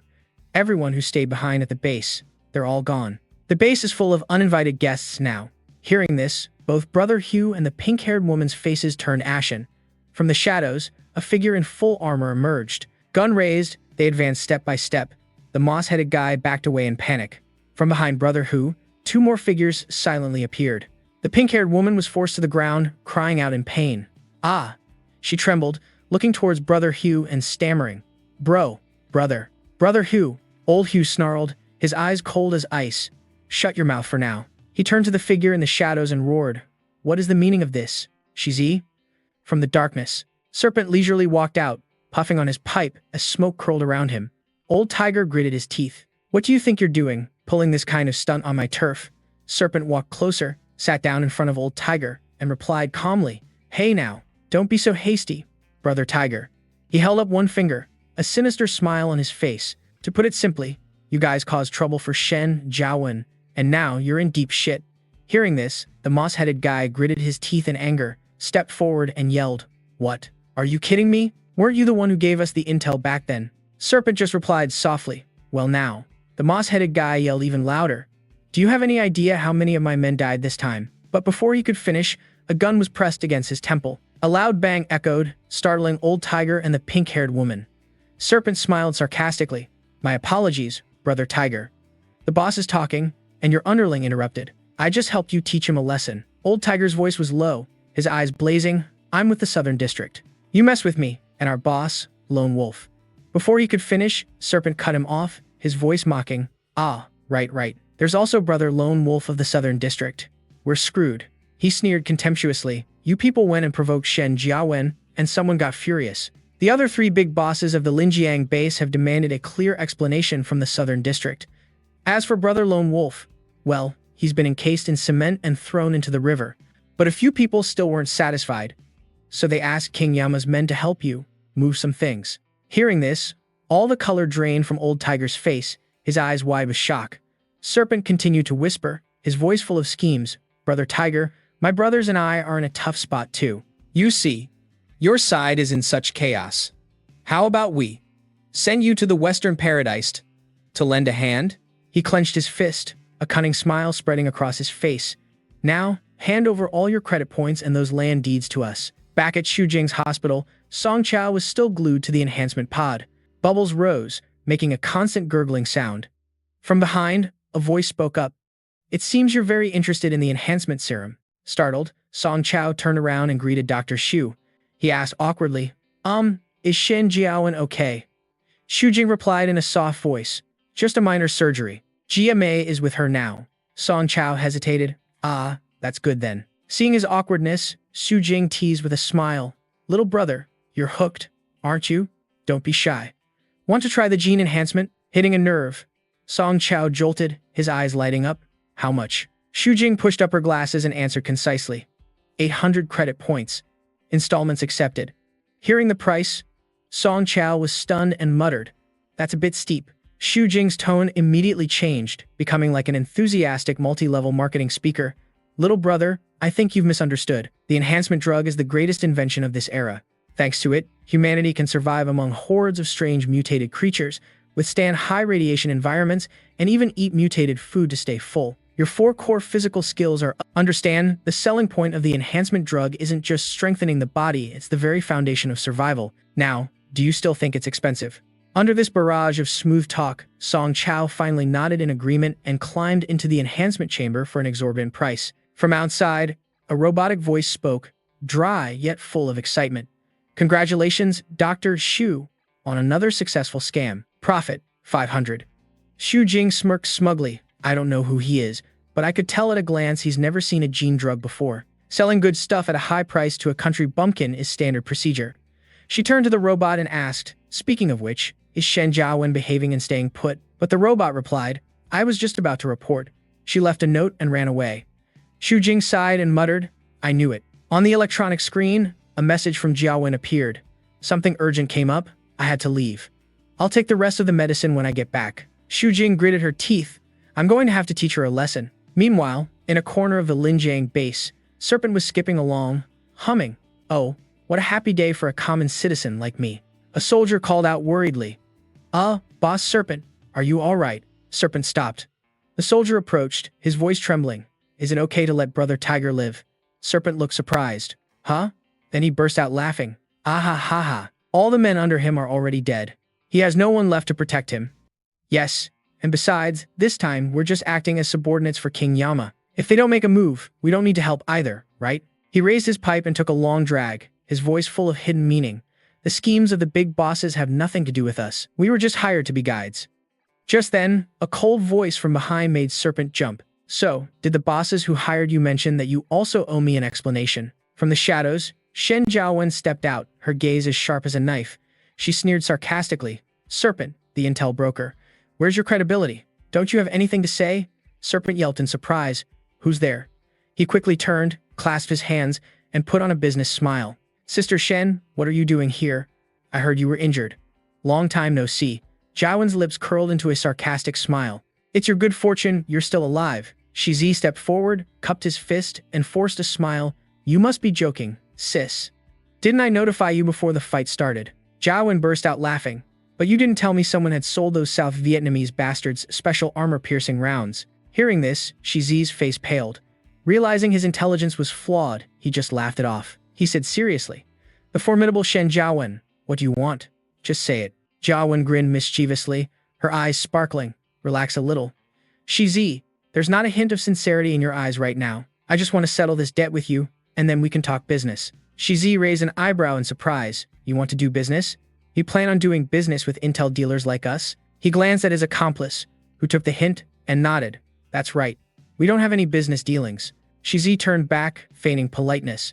Of course, we always welcome Miss Shen to purchase intelligence. The moment he finished speaking, Jiawen flicked her finger right on his nose with a loud thwack. She laughed loudly. Listening to you talk, it's obvious you do business. Shizi, who had just been flicked, had a nose as red as a tomato. He trembled and cried out, my nose, my nose, my nose. Jiawen continued in a sharp tone. Isn't what happened today considered business? Wincing in pain, Shizi looked up and asked, what do you mean? Jiawen held up one finger and replied, fishing. Fishing just like we did today. You leak the intel to attract those with ill intentions. Her eyes turned sinister. It's best to control the numbers, and I'll leave my people to kill them. You guys go and collect the loot. Whatever's left on the battlefield is ours, and we'll sell it to you cheap. As for the loot we collect, we'll split it 60-40. Don't tell me you're not interested. Even King Yama and his crew would definitely want in on this. The accomplice stammered, this. But we're just intel dealers. Jiawen glanced at him, hands on her hips. If you can't make the call, then go find your boss to decide. She pulled out a gold card and dangled it. Oh, right. If there's any more faulty intel like today, your cut will be docked. The accomplice looked at the card and whispered to Shizi. That looks like the unnamed gold card Brother Hugh uses to transfer credit points. Shizi was startled. He looked down at his pocket, let out a small ah, then sighed and looked at Jiawen. Fine, fine. Consider it an apology gift to you. Jiawen burst out laughing and nodded. Very sensible. I'll let you off the hook. As she spoke, she turned and gave a playful wink. Be good now. I look forward to our cooperation. Then, she turned on her heel and walked away proudly. Shizi watched her go, waving a hand. Take care. When Jiawen was out of sight, the accomplice asked, Big brother, Shizi, aren't you going to stop her? Shizi replied calmly, Ah, no need. He glanced up at the roof where his men were waiting with their weapons ready. Shizi began to walk slowly and continued, You're still too young. I told you, she's not someone to be messed with. Haven't you considered why she would dare to come and extort us all by herself? Hearing this analysis, the accomplice finally realized his own naivety, and a cold sweat broke out on his back. Not too far away, Jia Mei, holding a sniper rifle, let out a sneeze and muttered, Did I catch a cold? The scene changes to Song Chao's side. After soaking in the gene enhancement fluid for some time, he felt a warm, moist sensation in his body, as if he were sinking into the deep sea. But at the very bottom, a ray of light flickered. Song Chao slowly opened his eyes, and the unfamiliar ceiling lights shone down on him. He thought to himself, I don't recognize this ceiling. He quickly raised a hand to block the light and shot up, staring at his hand in astonishment. Is the enhancement complete? My body seems tougher than before. Looking at his bare upper body, Song Chao suspiciously pulled back the blanket to check. Just then, Jiawen walked in with a tray and saw him fumbling under the covers. Her eyes widened, and her voice was filled with awkwardness. What are you doing? Song Chao jumped and screamed. Whoa, oh. Jiawen, thinking he was up to something shady, quickly turned her head away and forced a laugh. I'll just wait outside. Remember to clean up before you come out, okay? Song Chao called out in a panic. Wait a minute. But from outside, delighted laughter had already erupted. Xu Jing, with a toothpick in her mouth, was smiling broadly. Well now, that's truly a masterpiece. It's the first time I've ever heard of someone waking up and the first thing they check is that spot. Hearing her words, Song Chao wished a hole would open up and swallow him. He covered his face with both hands, defeated, and begged, Please, don't say anything. Xu Jing lowered her glasses, wiping them as she teased. What is it? What's wrong? It seems the place you're from doesn't have enhancement drugs. How pitiful. All right, let me educate you. She began to ramble on. enhancement drugs primarily work to unlock your own potential. Enhancing the body is just the first step. It upgrades your vision, smell, taste, cognitive abilities, reaction speed, muscle strength, and so on. It improves your overall constitution, and after that comes high-level enhancement. Your body breaks free from its genetic locks, entering the realm of superhumans, becoming incredibly resilient. Your brain capacity also increases to the point where you can even face mutated creatures head-on. The final stage is special ability enhancement. She paused and waved her hand. Forget it. You don't need to know about special abilities yet. Besides, in a tiny place like this, it's not like you'll ever meet anyone with special abilities. Hearing this, a flicker of doubt crossed Song Chao's mind. Xu Jing's expression turned serious as she spoke slowly. In short, if you are ever unlucky enough to face a person with special abilities, running is your smartest choice. She finished, stating firmly. Bottom line is, that's just how dangerous powered individuals are. The entire room immediately fell silent. A moment later, Jia Wen took a sip of water, smacked her lips, and said, "That sounds terrifying, but I've never met any of those powered individuals here in Linjiang." Xu Jing hesitated for a moment, then nodded in agreement. That's true. He was processing the massive amount of information he had just received. Song Chao couldn't help but feel confused, scratching his head. He hesitantly raised his hand and asked, "Dr. Xu, I haven't thought that far ahead, but can you tell me the prices of the different types of drugs? I need to buy a batch of enhancement drugs. The higher the quality, the better." Jia Wen chimed in quickly. The price of regular enhancement drugs is only a few dozen. Before she could finish, Xu Jing threw a bottle. Hitting her on the head, she snapped, "Shut up and quietly eat your nutrient solution." Jia Mei, sitting next to them, giggled along. Actually, Dr. Xu's medicines have always been a bit pricey. The moment she finished speaking, a robot suddenly charged forward and rammed straight into Jia Mei's stomach. Caught by the surprise attack, she only had time to cry out, "Ugh," before falling backward. That shut the two chatterboxes up. Xu Jing calmly continued, "Unfortunately, Linjiang is just a small place. The market here doesn't have high-grade drugs or drugs for powered individuals. If you want to buy top-quality enhancement drugs in bulk, you've come to the right person. I'll sell them to you for 20,000 a bottle." Witnessing this scene, Song Chao replied helplessly, "Oh, okay." Seeing his naive expression, Xu Jing began to calculate inwardly. Determined not to reveal her intention to rip him off, she watched as Song Chao asked again, "So, can these drugs be used directly?" Hearing the question, Xu Jing couldn't hide her surprise. "Huh? What are you thinking? Enhancement drugs have to be prepared before use. Otherwise, what would you need a doctor for?" Song Chao went, "Oh," and continued to ask, "So, are there any drugs that can be used directly?" Seeing the guy naively setting himself up to be ripped off, Xu Jing didn't hesitate to give a smug grin. "You really don't give up, do you? How about this? I can custom order a batch of easy-to-use equipment for you, but I can't guarantee how effective it will be with your constitution. At the very least, they won't cause any problems, but they're very expensive, you know." Hearing there was a solution, Song Chao was overjoyed. "No problem, please do it." Xu Jing looked at Song Chao's excited expression, sighed softly, and replied, "All right, fine. As long as you think it's no problem. 500 a shot, no discounts." Song Chao suddenly remembered something and quickly turned back to ask, "By the way, how much do high-grade and esper drugs usually sell for?" Jia Wen covered her face in exasperation and replied, "Why do you think Linjiang doesn't have those two types of drugs? Isn't it because they're terrifyingly expensive?" Seeing Song Chao's clueless look, she continued, "A single shot of a high-grade drug starts at 10,000. No one's ever seen the drugs for powered individuals, but I hear they're at least 100,000 and up. Stop dreaming. We can't afford them." Hearing that number, Song Chao was stunned. 100,000? A moment later, Xu Jing led the group away. She turned back and asked, "What are you guys planning to do next?" Jiao Wen replied, "Well, we were hoping to borrow a place to stay for the night." Xu Jing nodded. "Fine. Just remember to pay." Jiao Wen laughed it off. "Haha, we know each other so well now. How about you waive the rent?" Xu Jing snorted coldly. "In your dreams." But just then, Jia Mei chimed in. "Dr. Xu, are you staying up late again? Be careful, you might have a stroke." Hearing this, Xu Jing replied with a miserable expression. "An unarmed intellectual like me isn't like you muscleheads. You guys can do business without any capital. If I don't work overtime, who's going to pay for my meals?" Jia Wen glanced over at Song Chao, who was still lost in thought. Seeing this, she asked, "What's wrong? Still thinking about the drugs?" Song Chao was startled and stammered, No, I'm not." Seeing his naive look, Jia Wen sighed and turned to Jia Mei, speaking loudly. "Jia Mei, you and Xu Jing go on ahead." Jia Mei nodded. "Oh, okay." Xu Jing also replied, All right, do as you please. As soon as the group left, Jiao Wen immediately walked closer to Song Chao, her eyes sharp and dangerous. Seeing her like this, Song Chao panicked. Whoa, what is it? Jiao Wen replied, I just want to give you a little suggestion. You want to buy high-grade and esper drugs, right? Song Chao nodded and replied, yes, but if there's nowhere to even buy them.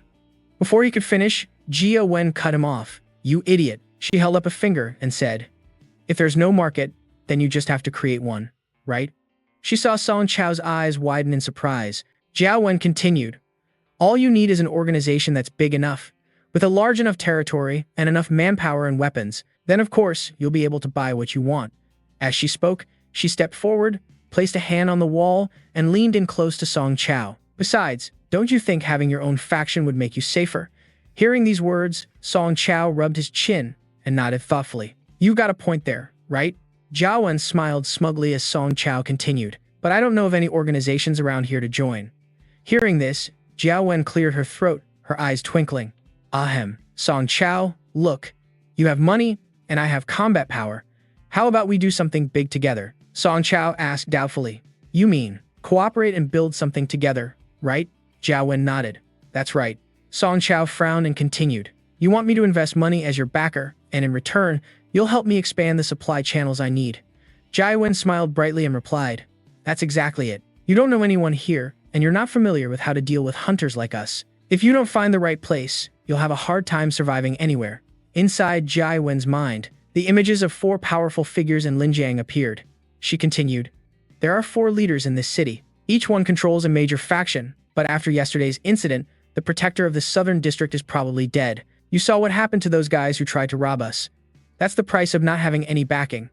A dozen of them were wiped out in an instant, and they were tragically taken advantage of by others. She held up one finger, her voice playful. A young master like you, who has never ventured into this kind of world, if you don't have a reliable faction to protect you, what happened yesterday will keep happening. But we're experts in these matters and can guarantee we'll handle everything for you smoothly. Song Chao thought for a moment, then nodded. You have a point. Seeing she had convinced him, Jiao Wen was overjoyed, but Song Chao cut her off with a question. But why didn't you form your own organization before you met me? The question hit a sore spot. Jiao Wen was momentarily embarrassed and hadn't yet answered when Song Chao continued. So, after you 2 got credit points from selling the food, you ran straight to the food street and went on a spending spree. Right? Let me guess, both of your outfits are old. Did all your money go to food, eat your songs? Chao's words was like an arrow straight through Jiao Wen's heart. He continued, so, contaminated food is that expensive, yet the first time I saw you, you didn't leave a single bite. You ate every last scrap. Even if we cooperate, with all the food in my hands, I wouldn't dare let you 2 eat freely. Every sentence from Song Chao was like a sharp knife, stabbing at Jiao Wen's weaknesses, her gluttony and her lack of credit points. At this point, all she could do was laugh awkwardly. Ha ha. Thinking her plan had failed, she was surprised when Song Chao sighed and said, let's do it. I'll support you in forming a team. His voice was decisive. In return, I want you to keep your promise and bring back what I need.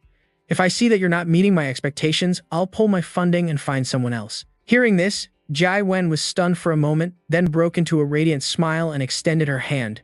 It's a deal. Song Chao took her hand and replied, pleasure doing business with you. After sealing the deal, Jiao Wen led Song Chao away, speaking as they walked. Let me first introduce you to the current general situation. You'll have to deal with these factions later on. From Jiao Wen's hand, a holographic map appeared, dividing Linjiang into 5 zones. Among them, the 4 zones East, South, North, and Central each had their own leader and faction. She began to explain clearly. The Eastern District is the transportation hub connecting Linjiang to the outside world, and it has the largest black market, and a group that specializes in selling intelligence. The leader is a merchant named Fatty, who prefers to use money and information to solve problems rather than fighting. The Central District is focused on science, technology, and heavy industry. The leader, nicknamed the General, has a military background and manages things with a militarized style. The Southern District is crowded and rife with robber gangs and slave trading. The scumbags who tried to rob us yesterday came from here. The boss, Lone Wolf, is a warmonger, but he's probably dead after yesterday's incident. When she mentioned the Northern District, Jiao Wen paused, her expression changing slightly. Noticing this, Song Chao asked in surprise, what's wrong with the Northern District? Jiao Wen replied with a start, the Northern District is mainly a gathering place for hooligans, freelance mercenaries, and some intelligence brokers. The leader is a bastard named King Yama. We have some history with him. Just don't go wandering around there casually." Hearing her say this, Song Chao frowned with a dissatisfied tone. "What kind of hell mode is this?" Jai Wen gave a forced laugh and changed the subject. "Ha ha." Song Chao asked again. "But in that case, is the Western District not managed by anyone?" Jai Wen puffed out her chest and pointed to herself proudly. "Why would it not be managed? That's my territory." Song Chao clapped mockingly. Oh, I see. The others all have large factions, but your place only has the two of you." Jai Wen replied, flustered. "There are complex historical reasons for this." She cleared her throat, cough, and continued. "Actually, the development potential of the Western District is not small at all." From Jai Wen's palm, a three-dimensional image of the Western District appeared. "This place is rich in resources, and there are quite a few ancient ruins. Sometimes, you can dig up some good stuff." Song Chao asked with a skeptical look, "So what's the catch?" Jai Wen rubbed her chin and replied, "Too many monsters, making it very difficult to develop. So no one dares to go near it." Song Chao continued, "So that's why it's poor, right?" As if suddenly realizing something, he was startled. "Wait, no. Then why don't the others come and take over the territory?" Jai Wen's eyes turned sharp as she held up one finger confidently. "Because this is my territory." The next morning, Song Chao and the Shen sisters went to see Xu Jing. She looked furious, her voice tense. "So, you're out of money?" Song Chao awkwardly avoided her gaze. "Ah, that's right." Jia Mei spoke up from behind, trying to cover for him. "We work with Mr. Chao, but he's a bit weak." Jia Wen quickly cut in. "Ah, right." She turned to Jia Mei, motioning for her to stop as she whispered, "Jia Mei, can you please shut up? I'm begging you." Xu Jing, still annoyed, pressed on. "Don't tell me I wasted my entire evening making this stupid medicine box, and now you're saying you don't want to buy it," Song Chao said in a panic. "Of course not." He pointed towards the Shen sisters, his voice helpless. "The credit points we exchanged for food before, a good chunk of it has already been spent." With all eyes on them, the two girls broke into a nervous sweat. Xu Jing coolly pushed up her glasses. "Oh, is that so?" She turned to a pale-faced Jia Wen. "Shen Jia Wen, you make the call." Jia Wen was stunned. Xu Jing held up a hand and continued, "If you're willing to act as his guarantor, I can let him owe me. But when you pay me back, it'll be with an extra 20% interest." Jia Wen protested. "No way. Your prices are already high enough." Xu Jing retorted. "You get what you pay for. If you've got the nerve, then don't use it. I'll just dump out all the medicine and they can have the box back." Seeing how insistent she was, Jia Wen finally gave in with a sigh. "Fine, I understand. I'll be the guarantor." With the deal settled, Xu Jing tossed the item to Song Chao. "All right, take it." Song Chao caught it and replied, "Thanks. I'll pay you back as soon as I can." Jia Wen turned to leave. "Well, we'll be on our way." Jia Mei waved. "Goodbye, Miss Xu." Xu Jing lowered her glasses, revealing dark circles like a panda's, and sighed. "Get lost, quickly. Get out of here. I need to sleep." As soon as Song Chao's group left, a robot spoke up. "I'm surprised you let them take it on credit." Xu Jing turned and walked inside, replying, "We're not complete strangers. Of course, they get special treatment." She chuckled softly. "Besides, that Shenjia Wen girl is actually planning to form her own 5-person squad in a stagnant pond like Linjiang. How could I not give such an amusing development a little push from behind?" As she said this, a sly smile spread across her face. "They're going to regret this later." Snap. The scene changes to a corner of the city. Jia Mei looked at Song Chao, her voice full of doubt. "Mr. Chao," Song Chao held up a hand. "Yes. I can't just get supplies for free. I have to trade other things for them." Jia Wen asked, stunned. "Why does your headquarters need so much gold?" Song Chao stroked his chin and calmly replied, "It's not just that. Besides gold, valuable works of art or rare antiques can also be used for trade." Hearing this, Jia Mei couldn't help but frown in exasperation. "Why is it all such useless stuff?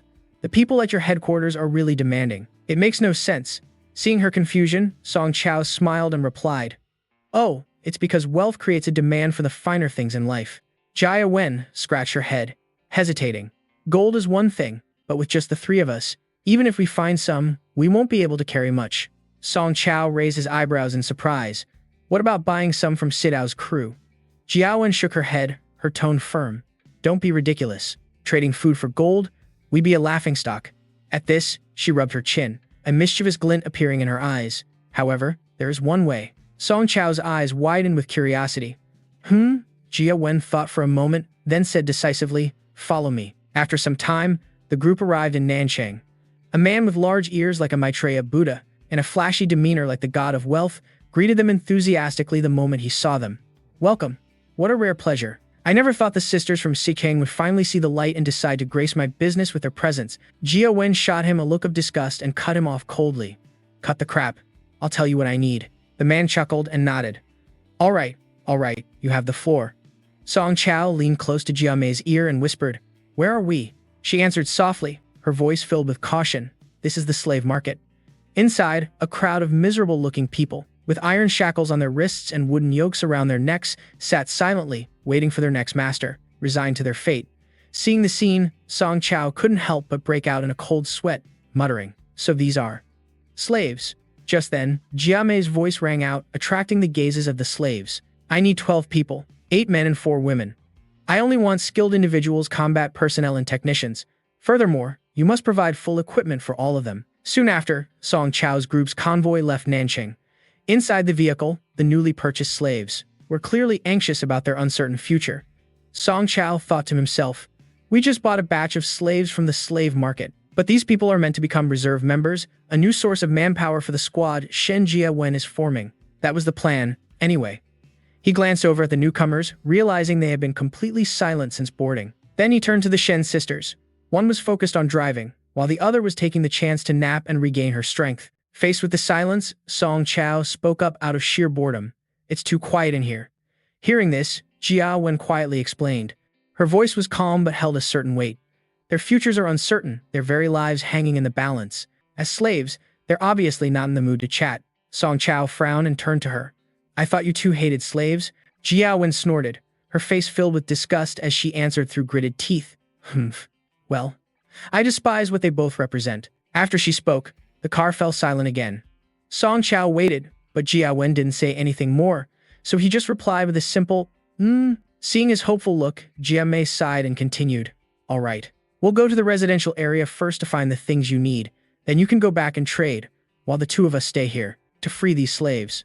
Song Chao frowned doubtfully. Buying slaves just to free them? That doesn't sound like something you'd do. When Jia Wen heard that, her voice filled with dissatisfaction. What's that supposed to mean? Just then, Jia Mei announced, we're here. Outside, a factory area came into view, with rows of old apartment buildings next to it. Before long, the convoy stopped in front of a somewhat luxurious building. It seemed to have been a high-end apartment complex for the elite before. Song Chao looked outside, unable to hide his surprise. What is this place? Jia Mei answered in a gentle voice. After you left, we searched the nearby villas, gathered all the gold we could find, and stored it here. Jia Wen then turned back and threw Song Chao a weary look. You take a batch of gold and go first. We'll bring the rest back. With that, she got out of the car and went to the back to open the door for the slaves to get out. Seeing this, the whole group was startled, their eyes filled with anxiety as most of them got out.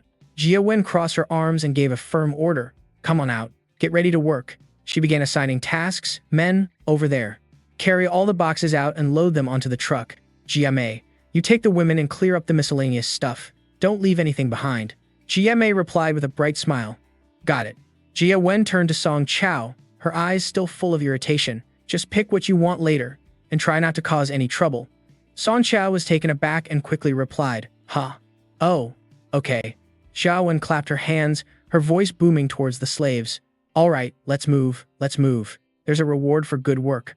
Suddenly, a bald man approached, his voice dripping with sarcasm. So the sisters of West City are finally using slaves. Another person pointed to the collar on his neck and said loudly, What reward? In the end, you just see us as labor, or cannon fodder. As long as we're wearing these explosive collars, whatever you masters say, goes. Jia Wen's face paled with anger when she heard that. You think I'm bluffing? The man spat on the ground. Aren't you? Jia Wen's voice grew stern. What if the reward I'm talking about is your freedom? When the group heard this, they were too stunned to believe their own ears, stammering, Freedom? Are you kidding? The woman raised both hands, her voice filled with conviction. I'm not kidding. I'll not only give you freedom, but I'll also give you a job. At that moment, she seemed to radiate an aura of righteousness. Smirking, she continued, But surely you don't think there's such a thing as a free lunch in this world, do you? Hearing this, someone immediately asked, What do you want us to do? Jia Wen replied decisively, You don't need to know that right now. She gestured towards the crowd and continued, I have only one question. Are you willing to take a chance, to see if what I say is true? A while later, Jia Wen led Song Chao into a room filled with wooden chests. Opening one of them, his eyes lit up as he exclaimed, "Whoa, what is all this?" Jia Wen crossed her arms and answered calmly, "Gold. All the easily found gold in this area is here." Song Chao couldn't take his eyes off the pile of gold. He said joyfully, "Thank you so much." Jia Wen glanced at the pile of gold, silver, and jewels and explained, "Nearly 23 kilograms of gold, plus some gemstones and other carved jade ornaments. Okay, for now, I'll prepare one crate of gold for you first." "How about 6 kilograms? Song Chao didn't answer, his eyes still glued to the treasure as he marveled. "This is great. I can trade for so many things this time." Remembering something, he let out an ah and turned to Jia Mei, saying, "By the way, is there anything you girls want to eat?" Jia Mei immediately appeared, her eyes sparkling. "Beef, milk, eggs, sweets." Jia Wen added excitedly, "And some mushrooms and vegetables. Of course, it would be even better if there's rice or bread." Seeing their eager expressions, Song Chao thought helplessly, "Are they really this obsessed with food?" He lifted the crate of gold, his voice cheerful. "All right, I've got it noted down. It might take me a while to get back this time." Jia Mei nodded. "Okay, I'll handle things with the team first." Carrying the crate of gold, Song Chao was secretly amazed. Speaking of which, this crate is really light. Future technology is truly something else. With this, I could even make a killing as a food delivery guy. Thinking this, he gave a two-fingered salute and left with a smile. Watching his back disappear, Jia Mei asked, "Aren't you going with him?" Jia Wen shook her head and walked away. "He's a partner now. We have to respect each other's privacy." Jia Mei nodded, then was suddenly shocked. "Wait, are you serious about this?" Jia Wen puffed out her chest, her voice full of confidence. "If you use someone, don't doubt them. If you doubt them, don't use them." A short while later, in the main hall, the slaves saw them appear. The bald man cheered, "Ah, they're here, they're here." The person next to him was still doubtful. "Are they really giving us our freedom?" Another man scoffed, "And you believe everything she says?" Jia Wen, standing on the second floor looking down, called out, "All of you, come up here." She snapped her fingers and announced, "Listen carefully. This is your indenture contract, and it is also the program to disarm the explosive collars on your necks. Now, I will fulfill my earlier promise." As she spoke, her eyes took on a cunning glint, and she smirked. "But before that, I have a proposal I'd like to share with you all." After Jia Wen explained her plan, the crowd couldn't hide their astonishment, their voices filled with doubt. "Build a legion?" Jia Wen nodded. "That's right. I'm sure you've all heard a thing or two about the reputation of us sisters, Shen Jia Wen and Shen Jia Mei, in West City, haven't you?" The crowd began to murmur amongst themselves. Someone said, "The Shen sisters of West City are a rare breed, surviving in the western suburbs without relying on a team. Their reputation is considerable." Another wondered, "But aren't the two of them supposed to be lone wolves?" Jia Wen smiled and continued, "For certain reasons, I need to establish a legion to expand my business. Although you are all human slaves, you are also talented individuals with your own specialties, even if you aren't warriors. You all have exceptional skills in your own fields. My offer is for you to use your freedom to build a career together." The guy with moss green hair burst out laughing. "So that's how it is. If we don't agree, these collars won't come off, right? What's the difference whether we're free or not? It's just a fancier way of putting it." The human slaves looked at each other, their resolve wavering. Jia Wen was surprised by this reaction, waving her hands and giving a strained laugh. "How could you underestimate me so much? Ha ha." She pointed at the crowd and continued, "You should all be aware of my attitude towards human slaves back in Linjiang. It's common knowledge, really." With that, she opened a control panel and declared, "Therefore, I will not go back on my word." As she finished speaking, she pressed a button. Immediately, the explosive collars around the crowd's necks made a clicking sound and fell off. The entire group was stunned, touching their necks and stammering, "Hey, is this for real?" Job done. Jia Wen turned and walked up the stairs, her voice ringing out clearly, "You will all stay here for one night. Think it over carefully. I won't force anyone who isn't interested to stay. You're free to leave any time before tomorrow." She added with a playful wink, "I look forward to hearing your answers." A moment later, after the sisters Jia Wen and Jia Mei had left, a voice spoke up. "What should we do?" Another replied, his voice full of calculation. "What else is there to do?" It was a few of the older men. Their shifty eyes revealed their cunning and ambition. One of them spoke up, "I have no intention of following." Some women around, bowing and scraping. "But I'm sure as hell not leaving here empty-handed." Meanwhile, in one of the rooms, Jia Wen lay on the bed, her breathing steady. Outside, the old men had gathered. The bald man asked, "Well?" The brown-haired man replied, she's sound asleep. The bald man sneered contemptuously. Ha ha, what a naive little fool. Buying dozens of human slaves and immediately removing their collars. She's just one of those rich idiots with no brains. The sisters of West City, my ass. They're just two clueless flowers. The brown-haired man asked, so what's the plan? The bald man replied in a vile tone, knock her out, tie her up and find out where the weapons and supplies are. Then, he stuck out his tongue and licked his lips obscenely. Hearing this, the other two men laughed in excitement. Downstairs, the moss-haired guy looked annoyed and asked in a low voice, what are you people trying to do? A middle-aged man laughed. Brother Luo Jin, we wouldn't dare go against you. We're just grateful to our master for our freedom, and we want to repay her by teaching her a few lessons about life. Luo Jin gritted his teeth. So you enjoy repaying kindness with malice? The other guy patted the woman beside him on the shoulder and gave a wicked grin. How can you say that? I said we're repaying her, didn't I? The woman flinched at the pat and stammered awkwardly. Yes, that's right. Seeing their suspicious behavior, Luo Jin sighed. Whatever you all are planning, just don't lay a hand on anyone who doesn't want to go along with you. The man nodded with a sly smile. Of course. We have to respect a request from Big Brother Luo Jin, he thought smugly. Once we get the weapons, we can do whatever we want anyway. Back with the old men, they tiptoed into the room. They split up, each targeting one person. The brown-haired man walked over to the bed, raising his club high with a triumphant smile. This place is about to be our kingdom. He swung the club down. A loud thud echoed. The three men cheered. We got her. But they immediately realized something was wrong. The brown-haired man muttered, wait, that didn't feel right. Looking again, he saw the club pass right through Jia Wen's body. He screamed in panic. It's a hologram. The full scene returned, and he yelled, something's wrong, get out of here. Before he could finish his sentence, a flash of light slashed across his neck, and blood gushed out. His eyes widened in absolute terror. From above, a cold voice rang out, too slow. Trying to pull off a murder robbery and you're this sluggish? I was about to fall asleep. Jia Mei was perched on a roof beam, her gun aimed steadily at the traitors. On the other side, the club of the man with the buzz cut was also stopped dead in its tracks. Although he put all his strength into it, the club didn't move an inch. Jia Mei gripped the club tightly, a confident smile on her lips and a sharp look in her eyes. Can't you people be a little more decisive? Down in the main hall, a man was tapping his fingers, looking impatient, so slow. The middle-aged man glanced around, his face filled with anger. Why aren't they back yet? Luo Jin observed them, the corners of his mouth curling into a smug smile as his eyes glinted. Well, haha, it seems your little crew is pretty incompetent when it comes to getting things done. The middle-aged man looked at his expression, unable to hide his displeasure. Luo Jin kept his smile as he prepared to speak, don't you? Before he could finish, the middle-aged man's body suddenly crumpled to the ground as everyone watched in horror. Jia Wen slowly walked in, the corner of her mouth lifting into a cryptic smile. Thump, thump. 20-something human slaves. A dozen or so of these lowlifes.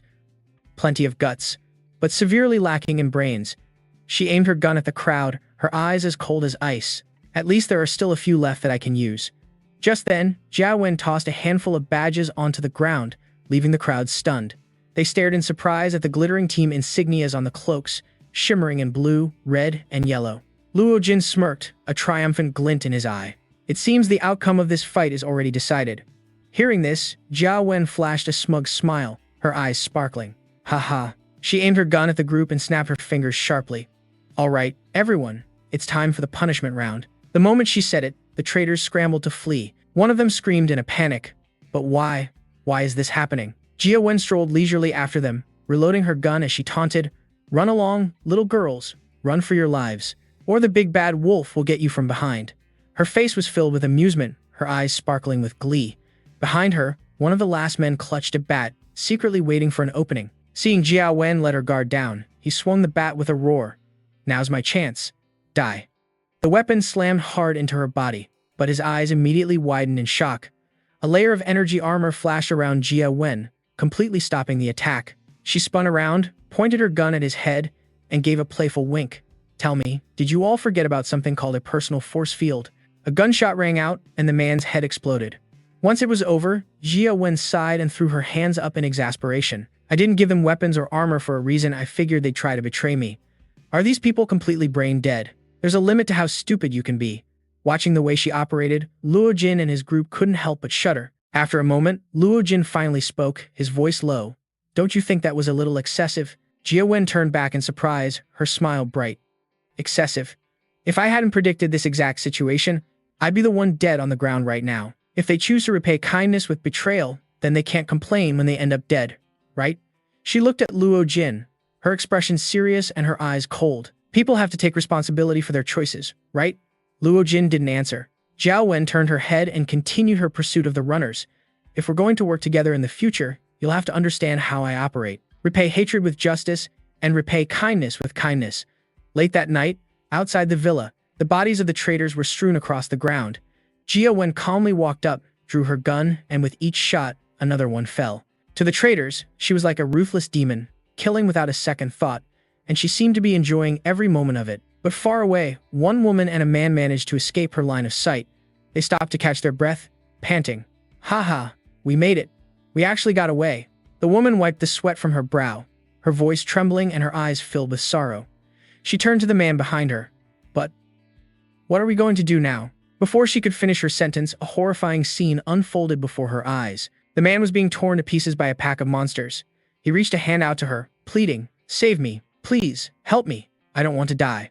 The woman staggered backward in terror, muttering, "Mutated creatures? How is this possible?" Just then, her back hit something soft and springy.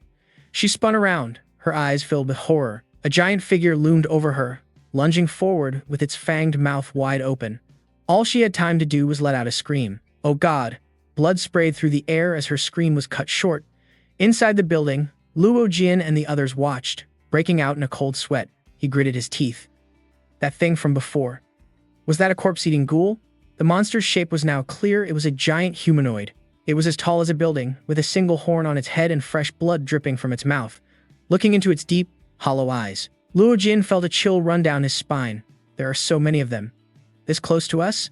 Unexpectedly, the corpse-eating ghoul turned and silently departed. The group was dumbfounded. "It's gone?" A blonde-haired man, his face aghast, spoke with a tremor in his voice. "Hey, hold on." He raised a hand, a cold fear still gripping him. If we had decided to leave earlier, that means we would have had to get through all those monsters. Just the thought of it. The group members turned pale as they looked at each other, speechless. A hooded woman stammered, "You can't be serious." Seeing their panicked expressions, Jia Wen covered her mouth and burst out laughing. "Ha ha ha. Don't worry, don't worry. The mutated creatures here in the western suburbs have come to a basic understanding with the people. As long as you all move quietly during the day, there's no danger." Luo Jin, still reeling from the shock, asked doubtfully, "Really? Are you telling us that those mutated creatures, the ones that ambush from the shadows of nearby buildings, devouring the traitors you drove out, was just a coincidence?" "Heh." Jia Wen laughed, though her eyes grew serious. "What else? Don't tell me you think that I can actually control those monsters." Having said her piece, she turned and walked away, leaving them with one last chilling remark. There's a limit to even daydreaming. As they watched Jia Wen's figure disappear, Luo Jin and the blonde guy couldn't help but sigh in admiration. He plays people for fools, but making an example out of someone like that is brutally effective. After taking a few steps, Jia Wen suddenly stopped. He turned around with a mischievous wink. "Oh, right. I'll be in your care from now on, everyone. Welcome to my combat squad." Outside, the sun began to rise, heralding a new beginning. The corpse-eating ghoul slowly lifted its heavy hindquarters and lumbered away. Back in the real world, in a field next to a lush vegetable patch, a multicolored streak of light flashed. From within, a pair of legs jumped out. This person was none other than Song Chao. After leaving with the case of gold, he had returned to his own world. Looking around, Song Chao let out a sigh of relief. Phew, it's good to be home. Just as he was about to head inside, he stopped and thought to himself, then again, if I just show up in the backyard dressed like this, it's going to cause a lot of trouble. Rubbing his chin, Song Chao nodded. I'll have to figure out a better way to conceal my arrival next time. After a moment's thought, he decided to change his clothes first. A short while later, in a simply furnished room, an old man sat on a chair, his face etched with the passage of time. He looked wearily at Song Chao and spoke up. "A new medicine? You mean it can cure tuberculosis? Are there any side effects?" This man was Song Chao's father, Song Wenqian. Song Chao held up the vial and concocted a story. "It's a new medicine that the company I'm working for just developed. It's already gone through animal trials, so I asked them for a few samples. All I have to do is provide them with the data afterward. If it works without any issues, we've really lucked out." Hearing his son's explanation, old Song broke out in a cold sweat. In a disgruntled voice, he asked, "Are you using your old man as a guinea pig?" Song Chao chuckled and explained, "Of course not. This stuff is incredibly expensive. We wouldn't have been able to get our hands on it otherwise. After a bit of coaxing, Old Song reluctantly agreed to take the injection. While administering the injection, Song Chao muttered to himself, I really hope this cures Dad's tuberculosis. Once finished, he turned to leave. Old Song clenched and unclenched his hand, sensing a change in his body, and called out, Chao. Song Chao turned back. Yeah? Old Song advised him in a gentle tone. Listen, I won't meddle in your business, but remember, never do anything that goes against your conscience. Song Chao smiled. Don't worry, Dad. Well, I'm off to work. With that, he rolled up his sleeves and departed. Sometime later, Song Chao showed up at Chu's Antiques. He placed a suitcase filled with gold bars on the counter. Old Chu stared at the glittering gold bars, his eyes widening in astonishment. These are these gold bars. Old Chu picked one up, weighing it fondly in his hand. Song Chao gestured. There are 6 of them in total. Mr. Chu, go ahead and name your price. After inspecting them for a moment, Old Chu seemed to notice something. He turned to Song Chao with a start, his voice laced with suspicion. Hey, young man, these gold bars of yours, they're Hearing this, Song Chao grew anxious. Huh, no, I brought them straight here. Old Chu eyed him skeptically.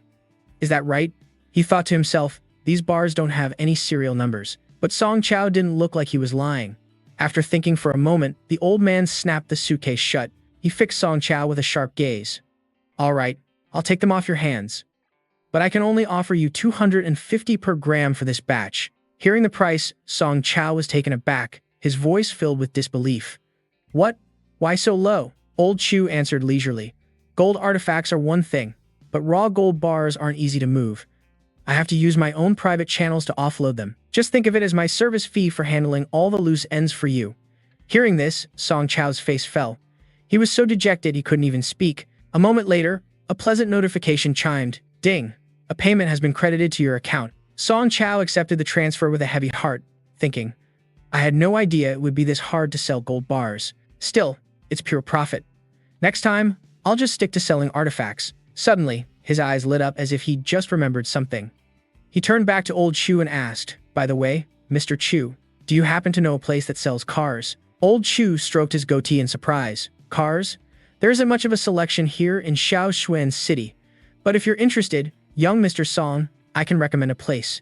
I just bought my own car there recently. You could give them a try. As he spoke, he handed Song Chao a business card, and Song Chao departed. Old Chu immediately went online to contact his sources. Have there been any recent robberies involving gold depositories or jewelry stores? Someone replied, What? No way. Old Chu, what's gotten into you? Ha ha ha. Hearing that, Chu Fuyuan nodded to himself. Right. Sorry for the strange question. But inwardly, his nagging suspicion grew stronger. There's no crime report, the gold's origin is untraceable, and there are no serial numbers. Did he smelt the bars himself? But the tool marks and the level of oxidation suggest they aren't freshly made. He leaned back in his chair and sighed. This is giving me a headache, young Mr. Song. Should I even do business with him again? In stark contrast to Old Chu's mood, Song Chao took the pile of cash from the gold and strode cheerfully into a car dealership. A voice called out, Welcome, sir. Song Chao walked right up and stated his purpose directly. I'd like to buy a car. The female salesperson flashed a bright smile and led him away. Of course, sir. Please follow me, and I'll show you our available models. My name is Chen Jia. I'll be your sales associate. It's a pleasure to assist you. Mr. Song gazed at the lineup of cars, from SUVs and sedans to convertibles. Every car was sleek and sporty. Song Chao couldn't help but let out a stream of oohs and ahs. Seeing that he was interested, the salesperson launched into his pitch. We have the best selection of cars in the region. This one is perfect for the local traffic, mainly because of its excellent design and features. Do you have an ideal price range in mind, sir? Song Chao was startled and quickly replied, Oh, right. He turned to the receptionist, his voice firm. Let's start with a budget of 1 million. Hearing the number, the receptionist's eyes went wide and she yelled, What? Seeing Song Chao's surprise at her reaction, she quickly covered her mouth to compose herself, thinking she'd landed a big fish. She cleared her throat and bowed respectfully. So, do you have a specific type of car you prefer, sir? Song Chao leaned on the railing, looking down at the rows of cars below. Pondering, he said, Let me take a look. Just then, his phone rang, making him pause. Then he took out his phone and turned to the employee. Please wait a moment. He answered the call. Hello? From the other end, a voice asked, Excuse me, is this Mr. Song Chao? Song Chao was surprised. I'm sorry, who is this? The two girls on the other end answered in worried voices, Mr. Tong Chao, we're Tutu's best friends, Xiao Li and Zhang Tulan. Although Tutu didn't want us to meddle, after talking it over, we decided it would be better to tell you. It was unclear what the two girls said, but it was as if Tong Chao had been struck by lightning. His eyes widened in shock. What? He replied repeatedly. Okay, I understand. Thank you. With that, he hung up. Seeing his expression, the receptionist was about to ask worriedly, Sir. Before she could finish, Tong Chao cut her off, his voice grave. Are you the manager? The girl was startled. Huh? Please, go ahead. Tong Chao pointed down at the cars. Do you have a car I can take right now? With a full tank of gas. A moment later, a sleek, SUV-style Range Rover Sport shot out of the garage. Its speed was so high it seemed about to fly off the road, and its price tag was a cool $1.5 million. Sitting in the cool, air-conditioned cabin, Tong Chao's heart was burning with anxiety. He gritted his teeth and thought, damn it, Tutu, you idiot. He recalled the phone call, asking worriedly, Wait, Zhao Li, can you tell me exactly what happened? Zhao Li replied, Actually, a rich young master from school has been pursuing Tutu lately, but she rejected him because of some bad rumors about him. Zhang Tulan continued. Today, he invited Tutu to a clubhouse, saying he needed her to help entertain a friend. Because the pay was high, Tutu went, but she told us not to tell her family. Xiao Li added, but we had a bad feeling about it, so. Hearing this, Tong Chao was burning with rage, gritting his teeth. Zhao Li, do you know where they went? She thought for a moment then replied, If I remember correctly, it was the Heaven on Earth KTV in the district. Back in the present, Tong Chao had already stopped the car in front of the establishment. He rushed out and barged inside. The receptionist greeted him warmly. Welcome, sir. Seeing Tong Chao's tense expression, her face turned pale. Hello, sir. Without a word, Tong Chao ran straight inside. The receptionist called out in a panic. Sir, please wait a moment. You can't just barge in like that. Sir, you're putting us in a very difficult position. Paying her no mind, Tong Chao forged ahead, his eyes scanning left and right, searching for the room number. Arriving in front of a room that looked like a VIP suite, he thought to himself, this must be the place. He pushed the door open and burst in, shouting, Tong Wen Tu. His eyes fell upon a young man harassing a girl. Seeing Tong Chao, the girl exclaimed in surprise, Brother. Seeing the scene before him, Tong Chao was shaking with anger, his entire body radiating fury. His eyes were bloodshot as he gritted his teeth and growled, Tong Wen Tu, I'm going to ask, and you're going to answer. What the hell is going on here? It was only then that he noticed there weren't just two people in the room. A group of young men were lounging around lazily nearby. The young man with the buzz cut, furious that his fun was interrupted, gritted his teeth. Who the hell are you? After a moment of shock, Tong Wen Tu cried out, Brother, why are you here? Hearing this, the young man's face twisted into a sinister smile. He snapped his fingers smugly. Oh, so you're her brother. You've come at just the right time. Stand right there and watch how we're going to teach your little sister a lesson. After the snap, his lackeys all stood up, their faces menacing as they advanced. Tong Wen Tu panicked, worried for her brother, her voice trembling. Brother, run. Call the police. As soon as she finished speaking, a blonde guy with a center-parted hairstyle sneered and threw a punch as he rushed forward. Why run? Just stay put. But before he could even feel smug, a punch as heavy as a mountain from Tong Chao landed squarely on his face. The force of the blow sent the blonde guy falling in a heap, his face completely deformed. Even his own parents wouldn't recognize him. Seeing this, the young master and Tong Wen Tu stared with wide-eyed shock. The remaining thugs roared and charged forward all at once. Tong Chao looked at their movements and thought to himself, too slow. Are these guys even serious? They're full of openings. He thought to himself, perhaps this is the power of the gene medicine. As he was thinking, he threw a punch that sent the whole group sprawling on the floor, completely thrashed. With them out of the way, Tong Chao turned to face the young man. His eyes were blazing. I'm sorry. What was that you said earlier? I couldn't quite hear you. Sometime later, the orange-gold sunset bathed the small town, creating a picturesque scene. Tong Wen Tu walked beside her brother, her mind still in a fog. Still unable to process what had just happened, she asked in a faltering voice, Tong Chao? He replied gently, What is it, Tong Wen Tu? As she remembered the scene back at the shop, her face filled with fear. Since when did you get so good at fighting? You took down, like, 6 or 7 guys. Did you have to learn all this just from dropping out of school to work? Tong Chao rubbed his head, recalling the event. He said teasingly, You're the one to talk, bringing a recording pen with you. I almost thought you were in on it with those idiots, setting me up. His tone turned serious. So, why did you bring a recording pen? Tong Wen Tu laughed awkwardly. Well, you know. A girl's gotta know how to protect herself. Seeing how flustered she was, Song Chao grew annoyed. If you were that scared, you shouldn't have agreed to meet him. You weren't actually planning to pull some kind of scam, were you? Hitting a nerve, Song Wenshu started to sweat. She quickly turned away, stammering. Of course, I wasn't planning that. Seeing his sister's evasiveness, Song Chao roared angrily. Hey, turn around and look me in the eye when you say that. Flustered, Song Wenshu hesitantly answered. Actually, the reason I promised to come here was because I was planning to agree to date him. Song Chao jumped, his eyes widening. What? Wenshu sighed, her voice dropping. Well, we're short on money at home, and we can't pay off our debts. Besides, I'm at that age now. She paused for a moment before continuing. And look, he's not bad looking. It's not like I'd be losing out, right? And if that happened, you wouldn't have to struggle so much working outside. You could go back to college and finish your studies. Hearing this, Song Chao finally understood what his sister was trying to do. His heart warmed, but that feeling was immediately replaced by a sense of helplessness. So, if that guy hadn't revealed his true nature today, he would have actually become my brother-in-law, right? Wenshu nodded firmly, right. Hearing her answer, Song Chao's expression darkened as he thought to himself. Damn it. Is this what they call a total waste of effort? Looking at his sister, he saw her pull out the recording pen. But it's probably over now. With this, they probably won't dare to take revenge on us anymore. Song Chao shook his head. That little thing isn't enough of a guarantee. With that said, he started walking faster. Wenshu hurried to catch up, asking anxiously, Then what should we do? Song Chao's face grew serious, his voice decisive. Come with me. I'll show you something. A short while later, they arrived at a garage. Song Chao walked up to a new car, declaring confidently, If you don't want people coming after you for revenge, you need two things, strength and money. You've already seen my strength. My fists are a lot tougher than they used to be.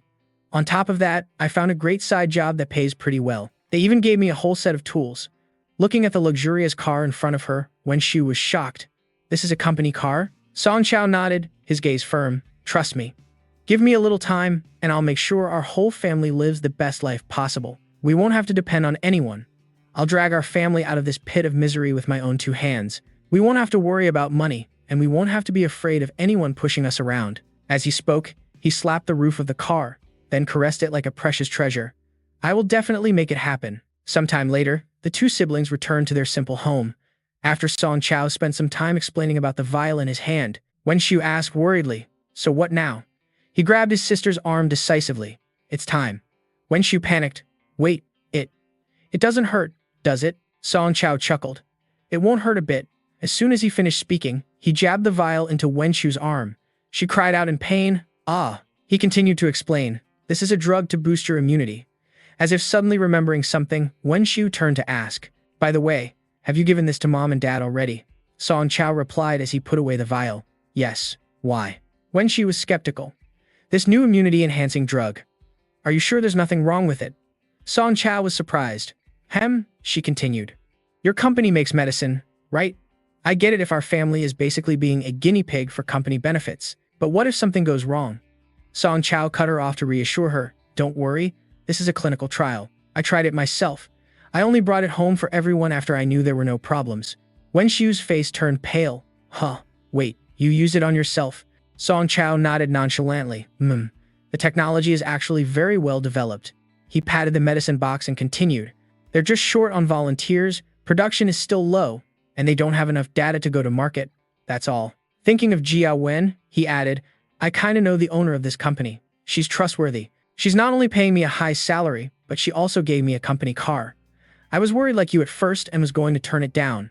Wenshu was touched and softly said, Brother. Song Chao sighed with a wry smile. But the offer was too good. Wenshu nodded but still reminded him. Oh, but you still have to be a little careful. Seeing that his sister had completely fallen for his bluff, Song Chao thought with a wry smile. Well, they do say the poor can't afford to think long-term. Suddenly, the chime of a message notification rang out, startling Song Chao, who quickly pulled out his phone to check it. Wenshu, who was standing nearby, immediately leaned in, eager for gossip. Whose message is it? Song Chao answered briefly. My old classmates' group chat. Seeing the sender's name, Wenshu couldn't help but frown in suspicion. It was a message from Miao Qing. Hey everyone, it's been too long. I'm planning a get-together for our friends. I'm inviting everyone to come have a meal and catch up.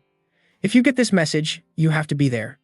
After reading it, Song Chao fell silent, a weary look on his face.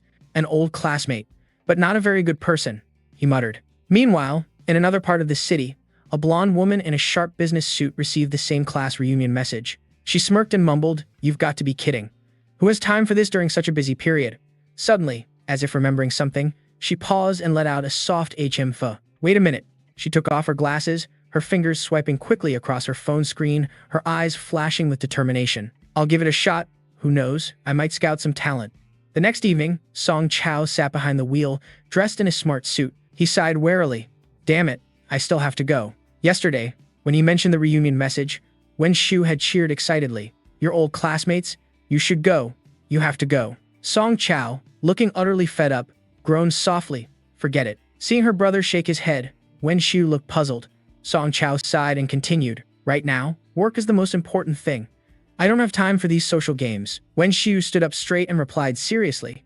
Comrade Song Chao, that's a very narrow-minded view. I remember a lot of your classmates went into the medical or pharmaceutical fields, right? Your company is also in pharmaceuticals. Isn't building connections and expanding your network something you should be doing? Persuaded by his sister, Song Chao reluctantly nodded, though he still felt a pang of annoyance. He couldn't tell her that this was a jealousy-inducing drug from the future. After weighing his options, he got out of the car, slammed the door shut, and muttered, whatever. She has a point. I'll see if any classmates can provide a sales channel. If not, I'll just eat a little and then sneak out. Muttering to himself, Song Chao slowly walked into the restaurant. His every move was watched by someone else, the same blonde woman from the day before. Dressed in her elegant business suit, she narrowed her eyes suspiciously. Her driver, noticing her strange expression, asked, Miss Meng, is something wrong? She shook her head. It's nothing. With that, she opened the car door and stepped out. Turning back, she instructed the driver, I'll call you when I'm leaving. The driver nodded. Understood. I'll wait here for you then. Both Song Chao and the woman named Meng entered the restaurant with a long sigh, unintentionally sharing the same thought. I hope this isn't a waste of time. At the entrance, a short guy with a gleaming gold front tooth flashed a wide smile and greeted them. Long time no see. Welcome, welcome. Please, come in. Oh, what a surprise. A voice rang out, making Song Chao turn in surprise. Well, if it isn't Song Chao. The short guy with a villainous smirk sneered. Still got that same poor-ass look, huh? Song Chao, not one to back down, curled his lip in contempt and shot back, same to you. Still as short as ever. Miao Qing, who was insecure about his height and had to style his hair up to gain a few centimeters, flew into a rage at the comment. What did you say? He roared, his face turning beet red. Just then, someone else walked up, arms spread wide in a cheerful greeting. Yo, Song Chao. You made it. Recognizing his old friend, Song Chao ignored the short guy and turned to reply, Oh, hey, long time no see. His friend enthusiastically threw an arm around his shoulder and pulled him along, his voice full of excitement. Come on, let's go. You never come to these gatherings, so you have to take 3 shots as punishment. Hearing the mention of alcohol, Song Chao panicked. Hey, I drove here today. And just like that, the two walked off arm in arm, leaving Miao Qing standing there fuming. Shh. Just some poor guy pretending to be rich, he muttered. At that moment, the woman named Meng walked in, glanced at Miao Qing, and said nonchalantly, Long time no see, Miao Qing. Seeing her, the guy's expression instantly changed to one of delight. Ah, Meng Yuetong, welcome, welcome. Yuetong paused and asked, Was that Song Chao just now? Miao Qing crossed his arms, his voice dripping with contempt. Oh, him. His family's dirt poor, but he still tries to put... Hearing that tone, Yuetong frowned, her voice turning cold.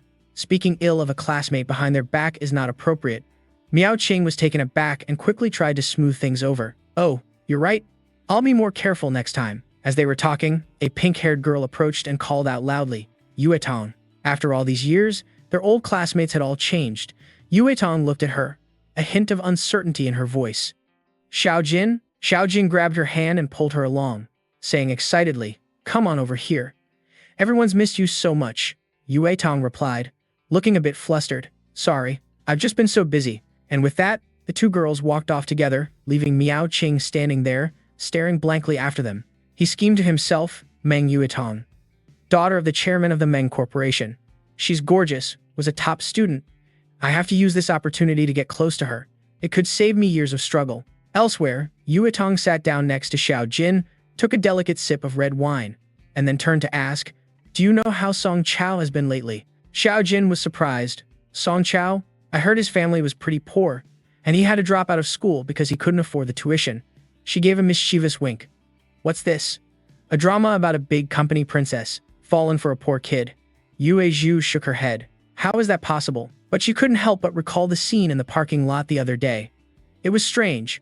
His car was quite high-end, not like something a poor person would own. The more she thought about it, the more something felt off, but she told herself, whatever, it's none of my business. Let's see if there's any real talent here. With that, Yue Zhu began searching for a target. First, she asked Xiao Jin, any experience with major biological research projects?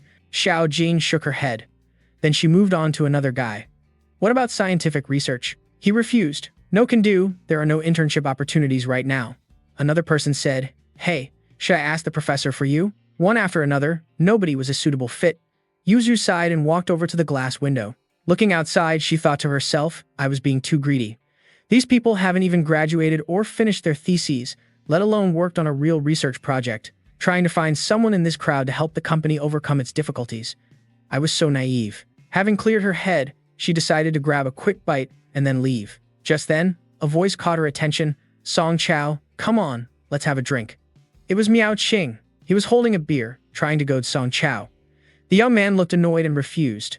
No, I drove here. Miao Qing wouldn't let it go and kept insisting. Don't be so boring. Don't worry, no one will laugh if you get drunk. As he spoke, he glanced over at Yue Zhu with a smug grin. A plan was forming in his head. Even though Song Chao was poor, he had a bit of a reputation in class. All Miao Qing had to do was take him down. Then he would make Yue Zhu notice his own outstanding looks. At this thought, Miao Qing excitedly raised his beer glass. His voice was triumphant. Come on. Looking at the fool in front of him, Song Chao was speechless and shot him a glare. I said, are you even listening to me at all?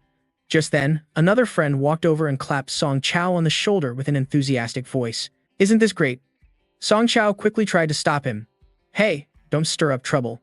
The friend laughed heartily. It's fine. If you can't, I'll take you home. I'm allergic to alcohol. I can't drink.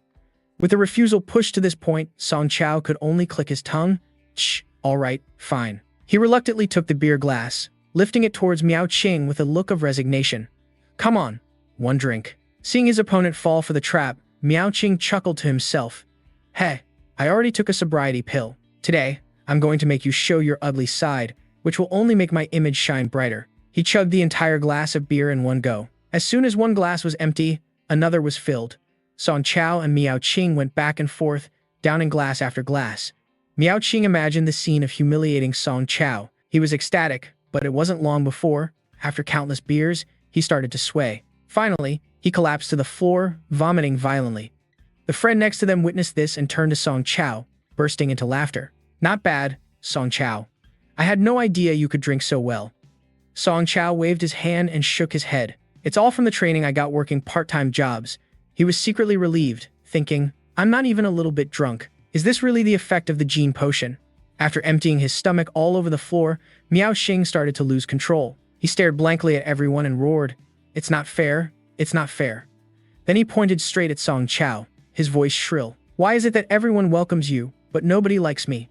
Song Chao was taken aback and just grunted, unsure how to respond, only managing an, Finally, he looked at Miao Qing and said, Miao Qing, I don't think I've ever offended you, have I?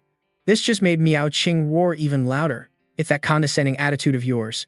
He flailed his arms and legs, shouting, You're clearly just another poor bastard, so start acting like one. Bow down to me. Seeing him getting too wild, his friends rushed to hold him back.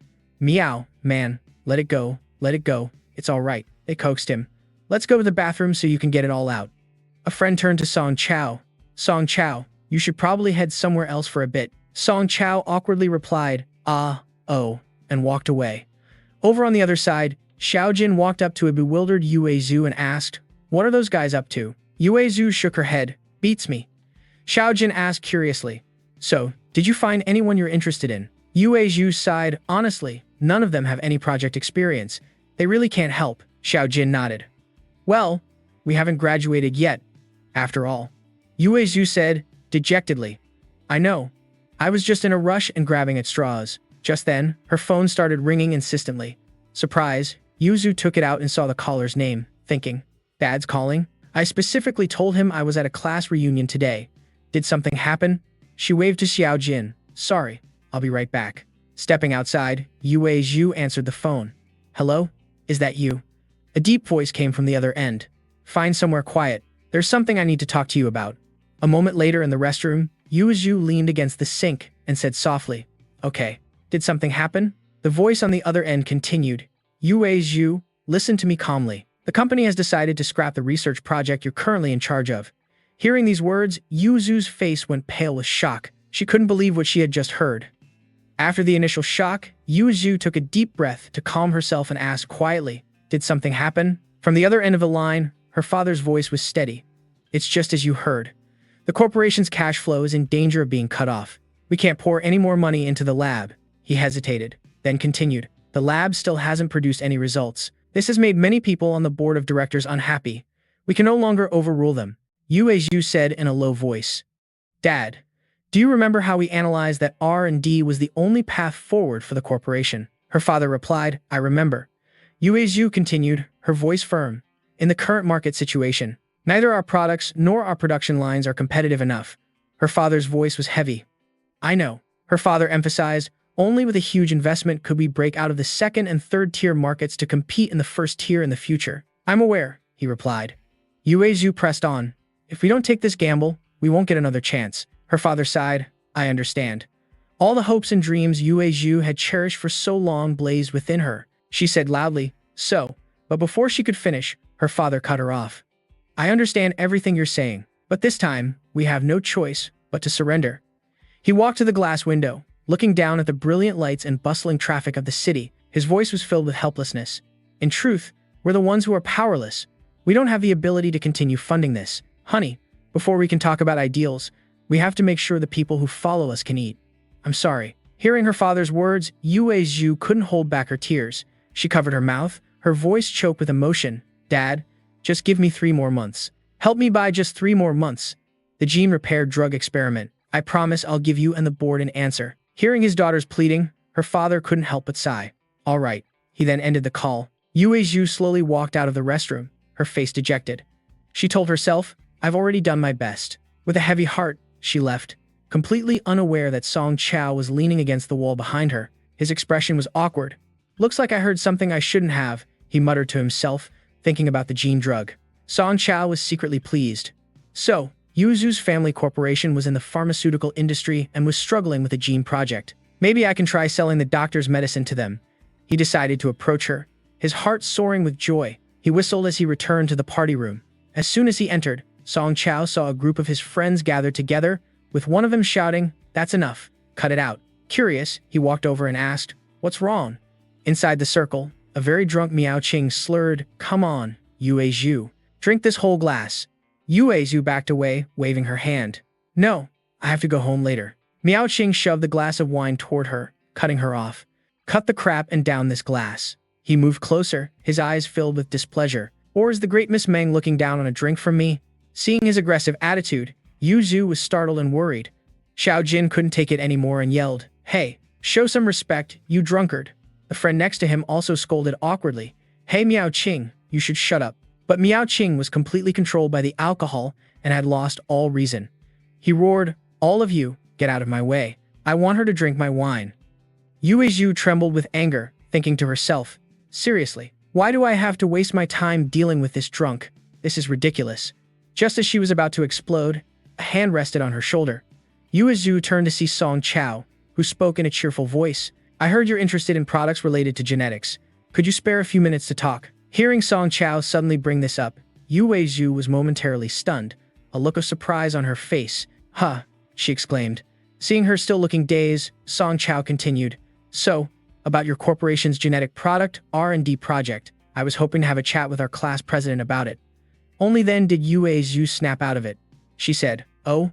And turned to Xiao Jin. Xiao Jin, I have something to discuss with Song Chao. You guys carry on, I'll be leaving first. Xiao Jin was surprised. Huh? Yue Zhu raised a hand to wave. I'll call you later. Without waiting any longer, she turned and left. This left Xiao Jin standing there stunned, muttering, She's gone. On the other side, Miao Qing, who was being held back by his friends, grew even more furious watching the scene unfold. Damn it, Song Chao, you broke bastard. He struggled to cause a scene, but with his small frame, he was helpless. He watched their figures disappear, roaring in his heart. How dare you steal my chance to impress her? My Yue Zhu, I won't let you get away with this. A while later, in the underground parking garage, the space was quiet. Yu Zhu turned to Song Chao and breathed a sigh of relief.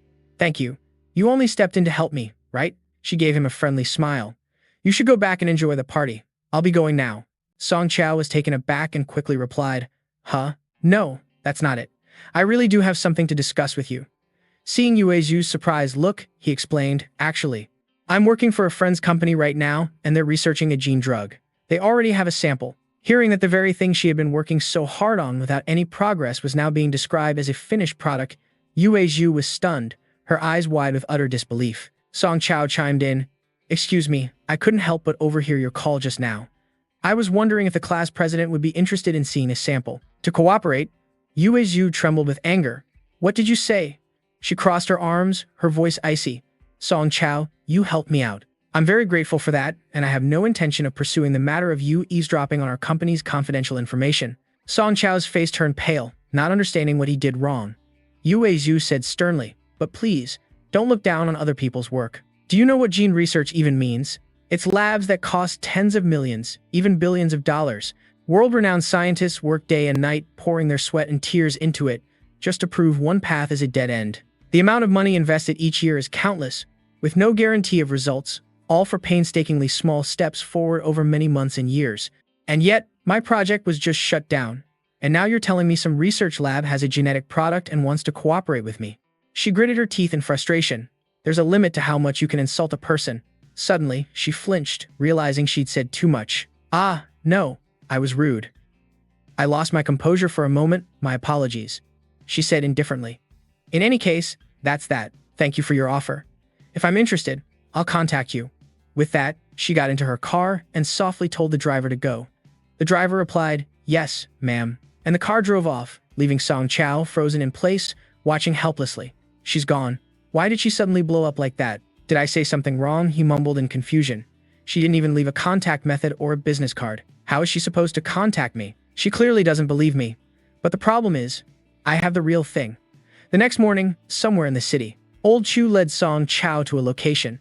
As they walked, he said, I never expected you to come to me for this kind of thing. Song Chao flashed a bright smile and replied, Isn't Boss Chu the one with all the connections? Hearing this, Old Chu flipped on a light switch and laughed heartily. Haha, young brother Song, you really know how to talk. As brilliant light flooded the area, a massive supermarket appeared before Song Chao's eyes. The shelves were packed with supplies and goods. Old Chu continued with a friendly smile, Don't worry, just consider us friends. I have to help you out, of course. Song Chao glanced over the shelves. He couldn't hold back a gasp of admiration. Whoa, this is incredible. Old Chu began his introduction enthusiastically. This supermarket is old, but the price is fair. It's spacious, still has plenty of stock, and it's located not far from the city center or the countryside. The recent supply channels are also suitable for your needs. Even as Old Chu chattered on, Song Chao's eyes were glued to the glittering pile of goods, thrilled with all this stock. You can freely take anything you want without a second thought, Old Chu continued. If you think it's a good deal, for 500,000, I'll handle all the paperwork for you. Rest assured, I'll introduce you to the old supply channels. Song Chao exclaimed in surprise, Really? That's incredibly cheap. Seeing that he was pleased, Old Chu held up a finger and laughed loudly. Haha, I also want you to sell your gold through me. How could I possibly cheat you? But, little brother, you have to take good care of me, too. Any gold you have to buy and sell it through me. All right.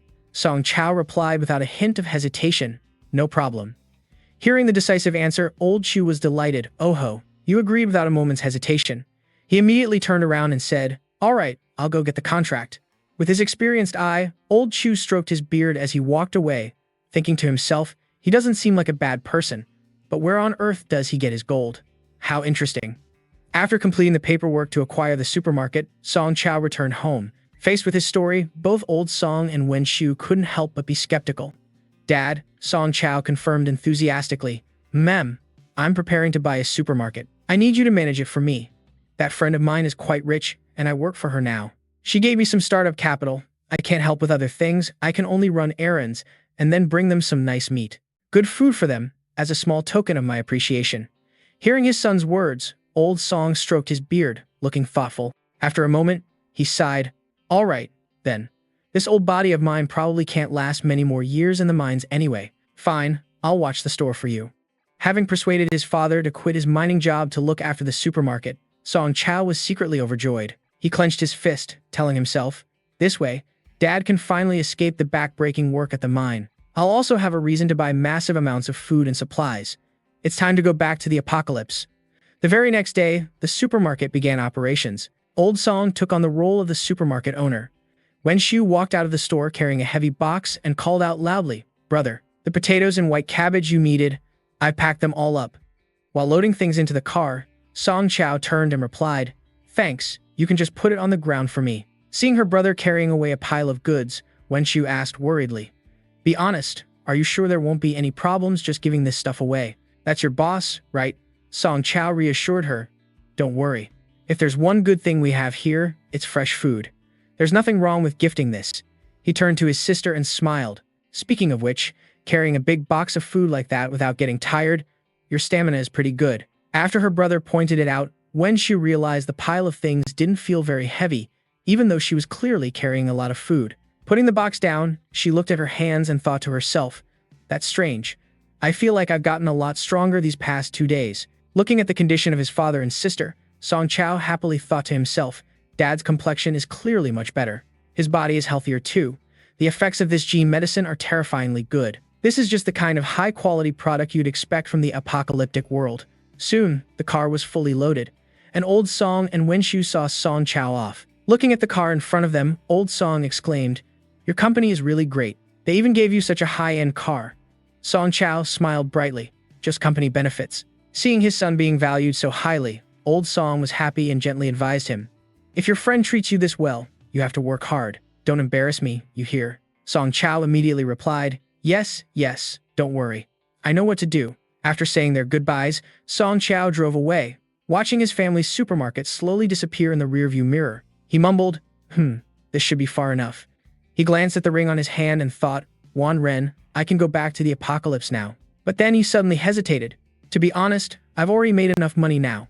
Why do I still have to risk my life in that dangerous apocalyptic world? It wouldn't matter if I didn't go, right?" After a moment of contemplation, Chao laughed at his own thoughts. "Haha, what the hell? Wouldn't that make me the very kind of person I hate the most?" He shouted, full of fighting spirit, "I refuse to be the kind of scumbag who just takes what he wants and bails." With one hand, he lightly twisted the ring. Chao shouted, "Otherworld, here I come." Instantly, a spatial portal appeared in mid-air, slowly pulling the car in. In the blink of an eye, the car vanished without a trace. The moment it passed through the portal, a strange light flashed across the sky in the apocalyptic world. Inside the factory, a ball of lightning crackled violently. With a loud bang, Chao's Range Rover appeared. Hurtling forward with the remaining momentum, a panicked Chao yanked the steering wheel, causing the car to swerve several times, before coming to a stop inside the cramped factory. Clutching the steering wheel, he let out a sigh of relief. Phew, it finally stopped. "I can't believe I actually transported the entire car here." But even with a few unexpected issues, getting the car over is a huge success.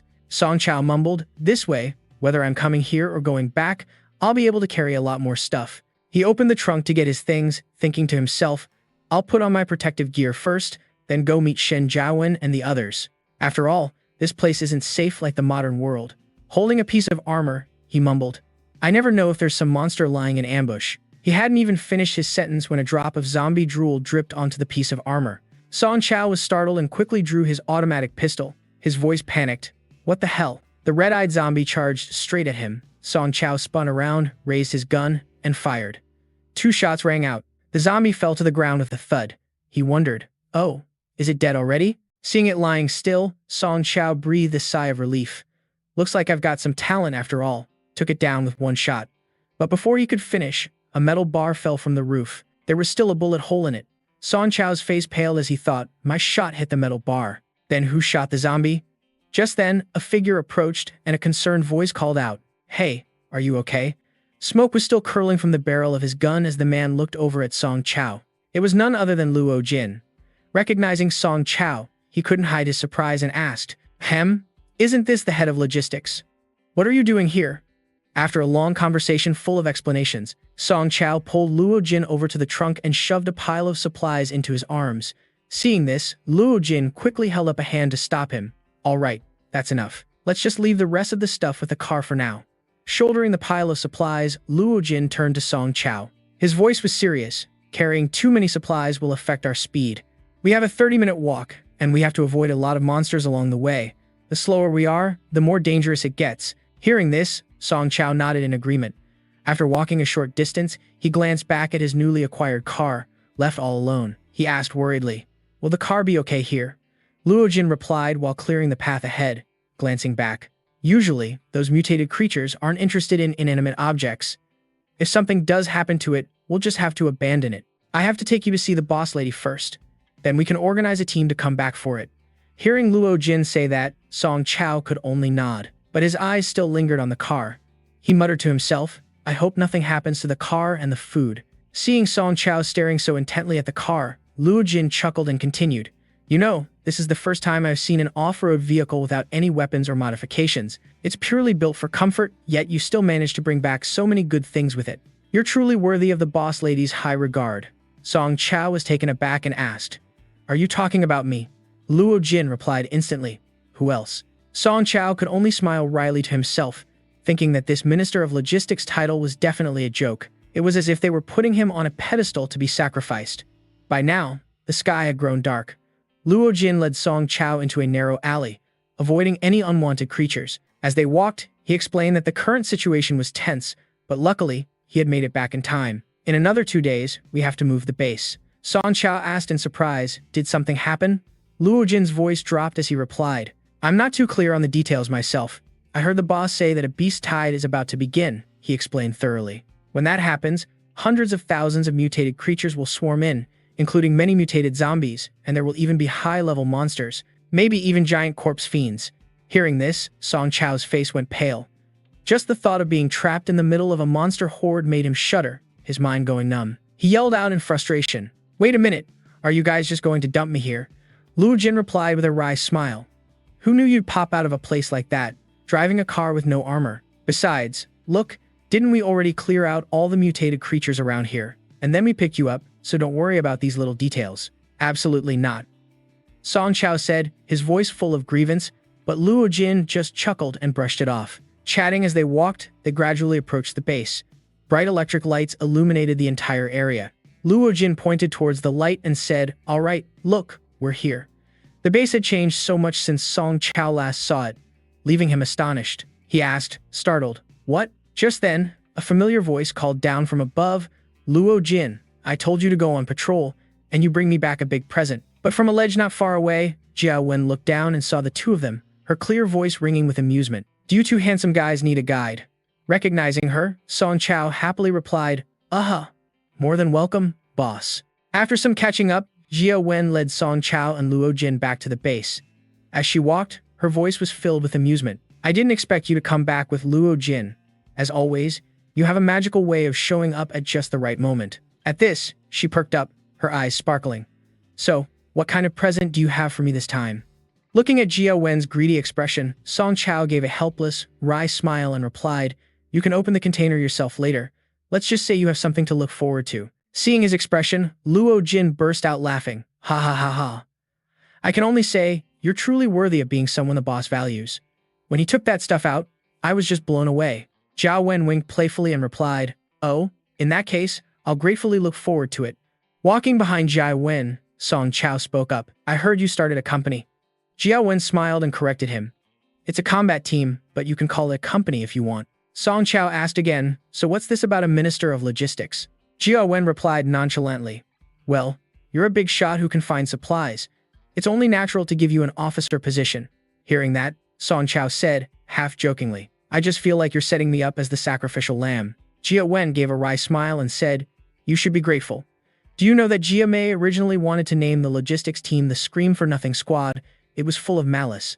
At this point, Song Chao suddenly remembered something and asked curiously, "Speaking of which, what's your combat team's name?" Hearing the question, Luo Jin suddenly looked away, whistling as if he didn't want to hear the answer. Seeing his attitude, Jia Wen turned back to question him. "You got a problem with the name I picked?" Luo Jin frantically replied, "No, not at all." Hearing their exchange, Song Chao grew even more suspicious, thinking to himself, "What on earth is the name?" Before he could think any further, Jia Wen announced, "We're here." From inside, GMA saw them and cheered happily. Ah, sis, you're back. Noticing Song Chao next to Jia Wen, she was startled for a moment, then lunged towards him. Brother Chao, welcome back. Afraid of being tackled, Song Chao quickly jumped to the side.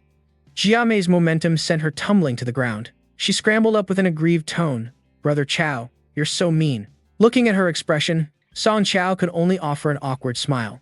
Glancing at the people around them, Song Chao thought to himself, so this is Shen Jiawen's team. When he left, the group that moved here was quite large, but now only a fraction remained. He couldn't help but feel suspicious, sensing that the number of people had clearly dwindled. Seeing Song Chao staring blankly at the crowd, Jia Wen approached him and said, Come on, let me introduce you to everyone on the team. Oh, right, welcome back to the fire store. After introducing all the members, the group entered the base. A wisp of smoke drifted by, carrying the rich aroma of food. In an era where food was more precious than gold, when people barely had enough to eat, this scent was truly irresistible. A little while later, Song Chao lifted the lid of the pot and said, It's ready, let's eat. Looking at the dishes in the pot, the whole group couldn't help but be curious. A blonde-haired guy asked, Wow, what is this? After the food was introduced, everyone became excited, unable to believe they were about to enjoy such a delicious meal. Someone exclaimed, My life has been worth it. Even Luo Jin couldn't hold back, moved to tears. This is the most authentic taste of food. After the delicious meal, Song Chao's position on the team was even more solidified. The blonde model enthusiastically walked over and slapped the logistician hard on the shoulder. Boss, you're amazing. From now on, I'm your man. Just point the way, and I'll do the fighting. Receiving the heavy pats, Song Chao winced and cried out, That hurts. Seeing that everyone's enthusiasm was a bit over the top, he quickly tried to slip away. By the cliff, Jia Wen was whistling with a toothpick in her mouth when she saw Song Chao running over. She flashed a bright smile. Oh, welcome. Song Chao gave her a helpless look and spoke. Isn't this a bit of an overreaction? It's like they've never eaten before. Jia Wen smiled brightly and replied, The reality is, they haven't. You're the first idiot I've seen who dares to share this stuff with others. Song Chao asked doubtfully, Did I do something wrong? Jia Wen shook her head. Of course not. At a time like this, a good meal is great for morale. Remembering Luo Jin's words, Song Chao asked, I heard Luo Jin say earlier that the mutated creatures have been very active lately. Jia Wen nodded, her voice serious. That's right. It's the calm before the storm. Our facility can handle a regular mutant outbreak, no problem, but it's not enough to face a horde.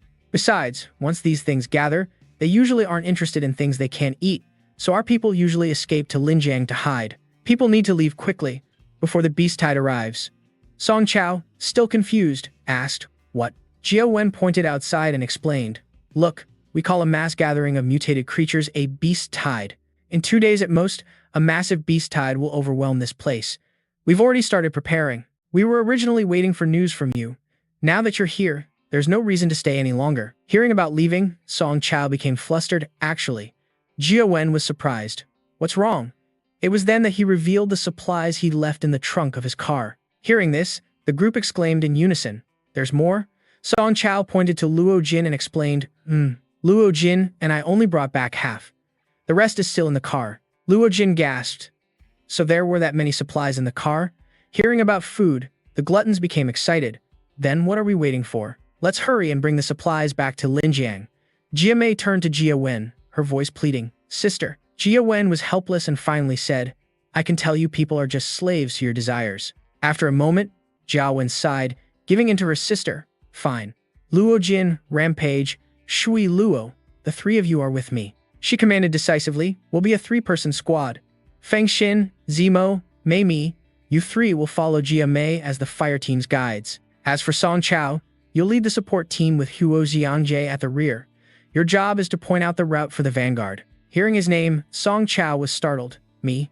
Zhao Wen pointed to the group behind him and said, Go get to know your team members. Build a good relationship with them.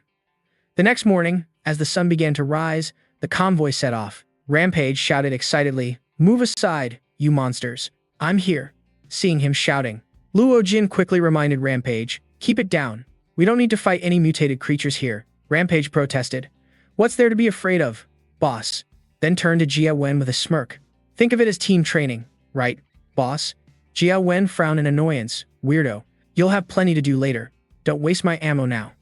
Be careful, or I'll dock your food rations. Rampage was disgruntled. No way. Ignoring him, Jai Wen turned on her radio to talk to Song Chao. Song Chao, you and Luo Jin met up at the underground parking lot, right? From the other end, Song Chao confirmed, that's right. Jia Wen nodded. Okay, that's good. Go build a good relationship with the people in the logistics team. I'll call you when we get there. Hearing her mention building relationships, Song Chao looked at the group in front of him. He couldn't help but feel helpless, thinking to himself, what am I supposed to do? He extended his hand to start a conversation. Come to think of it, I don't even know your names yet. Since we'll probably be working together from now on, let's introduce ourselves. The man with the goatee nodded and spoke up. That's right.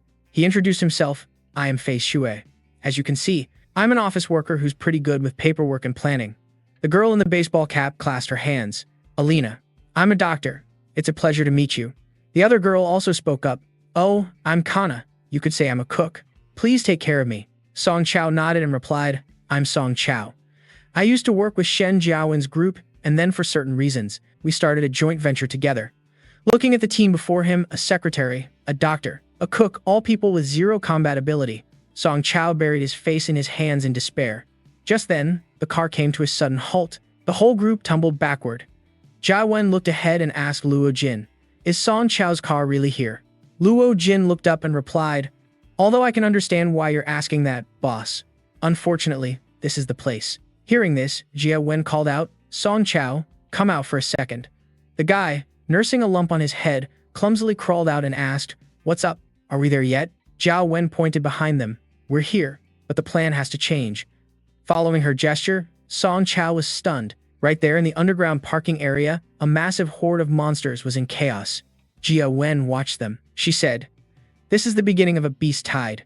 Song Chao broke into a cold sweat and muttered, there are so many of them. As Jia Wen explained about the beast tide, she tapped her earpiece to call everyone. The monsters here are starting to gather. In a day or two, their numbers will surely swell to hundreds, maybe even over 1,000. Everyone, it's showtime. The objective is to retrieve Song Chao's cargo and vehicle, and then get out. But now, a few uninvited guests have appeared in front of our objective. We'll have to use a different method to ask them to make way. Jia Mei, your fire support team will start us off. Receiving the order, Jia Mei immediately opened the door, stepped out, and replied enthusiastically, Roger that. Jia Mei is ready to shine. Below, a skeletal monster was lumbering along when it suddenly turned its head as if drawn by something. A cannon shell flew straight toward it, causing the monster's eyes to widen in terror as if it foresaw its fate. An instant later, a deafening explosion erupted, and its massive body shattered into pieces. Jia Mei said smugly, Bullseye, you're up, sis. Receiving the signal, Jia Wen gave her orders. Scout, hold your position. Provide covering fire. Feng Xin, Zi, Havoc, you're with me. Luo Jin and Rui La, take the front. Draw the monsters aggro, try to lure them along the way, and protect the others from being attacked. Song Chao, follow me. You'll drive your own truck. Song Chao panicked. This is insane. Jia Wen urged him on as she advanced. This is the fastest and safest way. We don't have much time to waste here. The beast tide is coming. The vanguard team charged in to engage the enemy. Below, two mutated wolves dashed forward at lightning speed. Luo Jin and Rui La immediately rushed to the front line. Luo Jin shouted, Scout, keep up the suppressing fire. Leave these to us. Now within range, one of the mutated wolves leaped into the air and pounced on Luo Jin. He raised his shield to block, smashed it hard against the creature's head, and roared, Die. At that exact moment, the other one lunged from behind. In that hair-raising moment, a flash of a sword split the wolf in two. The one who struck was none other than Rui La. She watched the monster's corpse fall, her gaze resolute. Having escaped death, Luo Jin turned to thank her. But it looks like we've got a new playmate. Following his gesture, a monster resembling a dried squid appeared. A tough-skinned soul devourer. Luo Jin asked, It's pretty tough. What should we do? Rui La spun her sword and replied, It's fine. It's not so tough that I can't cut it. As she finished speaking, she unleashed a flurry of slashes, and the energy from her sword pierced straight through the monster's head. But as soon as the first one fell, two more immediately advanced, worrying Rui La. Just then, Jia Mei fired another cannon shell. A loud explosion rang out, and the bodies of the soul devourers collapsed. Luo Jin was startled. Hey, what if you hit one of us? Rui La smiled. It seems our young lady is very confident in her skills. Watching the monsters that were still swarming in, Luo Jin asked seriously, Can you keep this up, swordswoman? Rui La replied, Of course, no problem. The shield wielder, Song Chao watched the explosion and marveled to himself. This is an intense fight. Outside the parking lot, he looked down at the vehicle surrounded by monsters. Zhao Wen asked, "Is that your truck?" Song Chao nodded. "Yes, that's the one." Jia Wen said, "All right, you and Havoc will charge through to get the truck. I'll provide cover." Havoc replied excitedly, "No problem. Watch me." With that, he leaped down and shouted, "Logistics boss, follow me. Don't you dare fall behind." As soon as he landed, Havoc charged forward with his gun, not forgetting to add, "Stay close, boss." As he approached, the mutated wolves spotted him. Havoc opened fire, and one of them took a bullet and collapsed.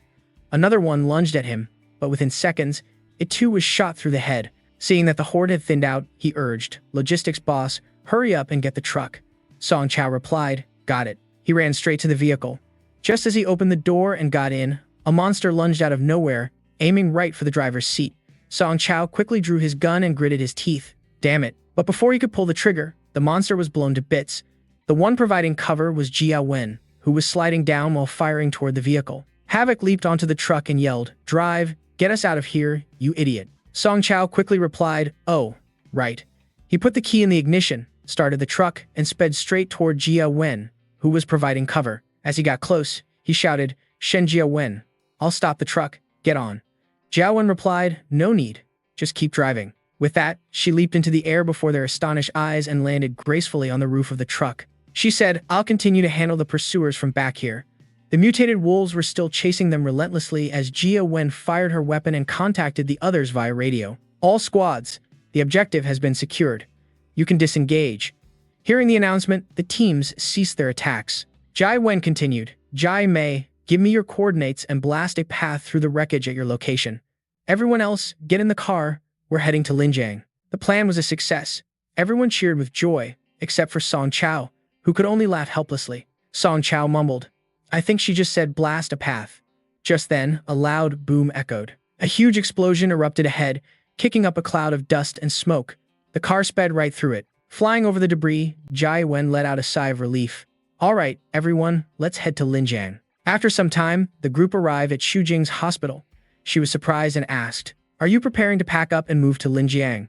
Jai Wen's lips curled into a slight smirk, a mischievous glint in her eyes. When she heard Shujing complaining about the beast tide, how could that be? "When the beast tide hits, I don't want to be bankrupted by them." The people behind them had already started hastily moving things inside. Inside, Shujing, clearly not pleased, frowned and asked, "Have you found a place to stay yet?" Jai Wen replied with a cunning smile, "How about you let us borrow your place for a while?" Hearing this, Shujing immediately snapped, "I run a private hospital, not a resort." Without letting her catch a breath, Jai Wen quickly cut her off. "I'll give you a crate of supplies." But as soon as Shujing heard about food, her tone immediately softened. "Then I want the meat and the chicken eggs to go." "You thief." Jai Wen laughed in response. Shujing sighed and said reluctantly, "Fine, we'll charge you 1 crate of supplies per month for now." Then she pointed in one direction, her voice full of insinuation. "What is this all about?" Following her finger, Song Chao's red Land Rover was now just a pile of scrap metal, completely wrecked and torn to shreds. Song Chao was on his knees, his spirit crushed, a smile on his face wet with tears. Seeing his pitiful expression, Jai Wen scratched her head in confusion and asked, "Isn't this just a collector's car? It's just a little damaged by the monsters. There's no need to be so sad, right?" Hearing that, Song Chao flew into a rage and screamed, "If you don't know what you're talking about, can you just shut up? This car is worth more than 10,000 vehicles of food." The astronomical figure left Jai Wen speechless, and she too dropped to the ground. She trembled with regret, just as much as he did. But seeing the two of them looking so devastated, Shujing just shook her head helplessly. "You guys seem to be having a lot of fun, huh? By the way, are you sure the beast tide is coming? Except for your place, no one else has reported any sightings." Seeing any signs of a beast tide rising, Jai Wen immediately narrowed her eyes, her voice filled with annoyance. "What are you doubting?" I am Shen Jai Wen. Every blade of grass, every tree in Zhijiao is under my control. When a mutant creature so much as lifts its butt, I know what it's about to do." Her words were as firm as a nail. "The beast tide will definitely come. If you don't believe me, you will certainly pay the price." But hearing that confidence, Shujing could only sigh, "Is that so?" Then she held up her phone and continued, "All right, the intelligence agency contacted me. They told me to pass a message to you." Jai Wen took the phone and read the text. "The leaders in the city have all gathered. They want to ask you about the beast tide." She immediately called over to Song Chao, who was still mourning his lost car. "What is it? Hold the phone." Jai Wen tapped him on the head. "Stop dawdling. You're coming with me to a meeting tomorrow." As she turned to leave, she continued, "It's a good time to introduce our team and promote our sphere of influence. You'll come with me to meet the decision makers. As for that car, give it to Mi Ba and see if she can fix it." Xu Jing threw cold water on her plan from behind. "That's easy for you to say. Are you prepared?" Jai Wen scratched her face and gave a wry smile. "I have no choice. I have to go say hello first. After all, there are 1 or 2 people I can't handle." The next morning, in the North Linjiang district, a place where skyscrapers with modern architecture rose up, Song Chao looked up and marveled. "Wow, the headquarters is huge." Seeing Jai Wen lead him here, he asked doubtfully, "Why did we have to pick this place? Aren't we supposed to have a group meeting?" Jai Wen replied in a calm voice, "Before that, I need to get on the same page with Yan Wang first." Song Chao was surprised. "The Yan Wang you mentioned before, didn't you say you had some problems with him?" Jai Wen nodded. "Yeah, that's right. There's a little bit of friction." As they entered the main hall, a girl with short platinum blonde hair approached them. Her tone was polite, but she couldn't hide her annoyance. "Welcome, Lady Shen Jai Wen. The minister has been waiting for you for a long time." Seeing her attitude, Jai Wen crossed her arms and replied, "Long time no see, Mi Ba, but I don't want to make things complicated. Reaching a common understanding with Yan Wang will save us a lot of trouble." Mi Ba nodded. "I understand what you mean, my lady. This way, please." As she led the way, Song Chao leaned close to Jai Wen and whispered, "You two don't seem that hostile." Jai Wen gave a wry smile. "Well, in a way, she's considered an ally." Mi Ba led them to a large room and announced, "Minister, Miss Shen, Jai Wen, and Mr. Song Chao have arrived." From inside, a voice called out, "Come in." The door opened to reveal a person with long, blonde hair sitting in a chair. Flanking her were 2 well-dressed bodyguards. Hearing her voice, Song Chao was stunned. "Yama is a woman?" Before he could process his surprise, Yama began to tremble, her eyes lighting up as she lunged toward Jai Wen. "Shen Jai Wen, it's been too long. Let me give you a kiss." Jai Wen sent her flying towards Miba with a single kick. Without missing a beat, Miba shoved Yama back into her chair with a palm strike. Song Chao stared blankly, completely confused, as Miba ordered the bodyguards, "Get a move on. Don't let her embarrass herself any further. Restrain the minister." The bodyguards rushed forward. Some grabbed her arms, others her legs, pleading, "That's enough, minister. Please calm down. I'm begging you, don't cause a scene." But Yama kept struggling. "Let me go. Shen Jiawen, just let me give you one kiss." Jiawen sighed helplessly, while Miba's face went pale. "Minister, please calm down." Finally, Yama tried to save face. "It's just, seeing a dear friend after so long made me a little overexcited. I didn't realize we had a guest I've never met before. Please forgive my impoliteness." Song Chao gave a stiff laugh. "Oh, it's nothing." Yama continued, composing herself. "Well then. Since it's our first meeting, I am the minister of the Linjiang Department of Population Registry. One of the most powerful people around, I might add. Therefore, I vehemently demand my personal freedom be restored." Miba retorted. Annoyed, "Dream on." The minister of the Department of Population Registry, Zhao Wen sighed, introducing her to Song Chao, Farron. She's a foreigner and the leader of the largest violent organization in North Linjiang. She controls the zones in this city. She's not afraid to use force. Most of her subordinates are thugs, criminals, and gangsters. She deals in mercenaries and intelligence, and has a cruel, bloodthirsty personality. That's why she earned the nickname Yama after the King of Hell. She's also a total pervert. Song Chao nodded. Zhao Wen crossed her arms, her voice stern. "I didn't come all this way just to watch you put on a show. Can we get down to business?" Seeing her serious tone, Yama instantly dropped her playful act. "Oh, you're breaking my heart." Then, quick as a flash, she broke free from her restraints. She returned to her chair, propped her chin on her hand, and asked, "So, my dearest childhood friend, what is it that you want?" Zhao Wen replied, her voice steely. "It's about the beast tide, and don't you dare cause any trouble for me." Yama nodded. Her voice grew serious. "Relax. At the end of the day, I'm also responsible for this city. Am I not?" She raised a single finger, her eyes skeptical. "But aside from you, Jia, no one, not even the local mercenaries in West Jiao, has reported anything about a beast tide." Zhao Wen smiled confidently. "I'll explain everything at the meeting. But mark my words, the beast tide is absolutely coming, and it's going to be massive." Yama's lips twisted into a smirk, her expression as confident as ever. "Is that all you came for this time?" Zhao Wen answered right away. "I want to buy equipment and supplies from you." "Oh ho!" Yama exclaimed in surprise. Zhao Wen continued firmly. "The only equipment available on the Linjiang market is level 2. but old man Jiao used to have armor-piercing ammunition that could penetrate level 2 gear. If you can get your hands on it, I need it to arm my team. Yama nodded. That can be arranged, but can you afford it? Jiawen scoffed smugly. At my level, money is the least of my worries. She pulled Song Chao forward. Let me introduce you. This is the quartermaster of the flower shop, my partner, Song Chao. Song Chao spoke up nervously. Hello. I'm Song Chao. Jiawen continued. He has access to a lot of rare items, although the quantity is limited each time. The quality is top-notch. Yama sounded unimpressed. Oh, we'll see about that. Miba cut in. If you wish to trade goods for goods, please provide us with a list. Seeing that things were settled, Jiawen stood up. No problem. That's settled, then. As she and Song Chao walked toward the door, she added, as for the other matters, we'll finalize them this afternoon. The moment they left, Miba turned to Yama, her voice full of doubt. Is this really okay? Yama looked surprised. What is? Miba replied, giving her a source to buy equipment. We'll lose our leverage and our reason to get involved in West Jiao's affairs. Yama stood up and walked to the glass window, her gaze turning cold and sharp. It doesn't matter. I wouldn't let West Jiao fall into anyone else's hands regardless. Besides, she's the rightful ruler of West Jiao anyway. Trying to take her territory would mean becoming sworn enemies, and we gain nothing. Compared to that, staying on good terms with our colleague is far more profitable, she mused. The real problem now is, if this beast tide truly happens, Shen Jiawen will use it as an opportunity to officially take the stage and build up her team's prestige. Then, she gave an order. Miba, recall all personnel from the Department of Population Registry. See if we can leverage this information gap to offset our losses. The beast tide is most likely real. Miba complied.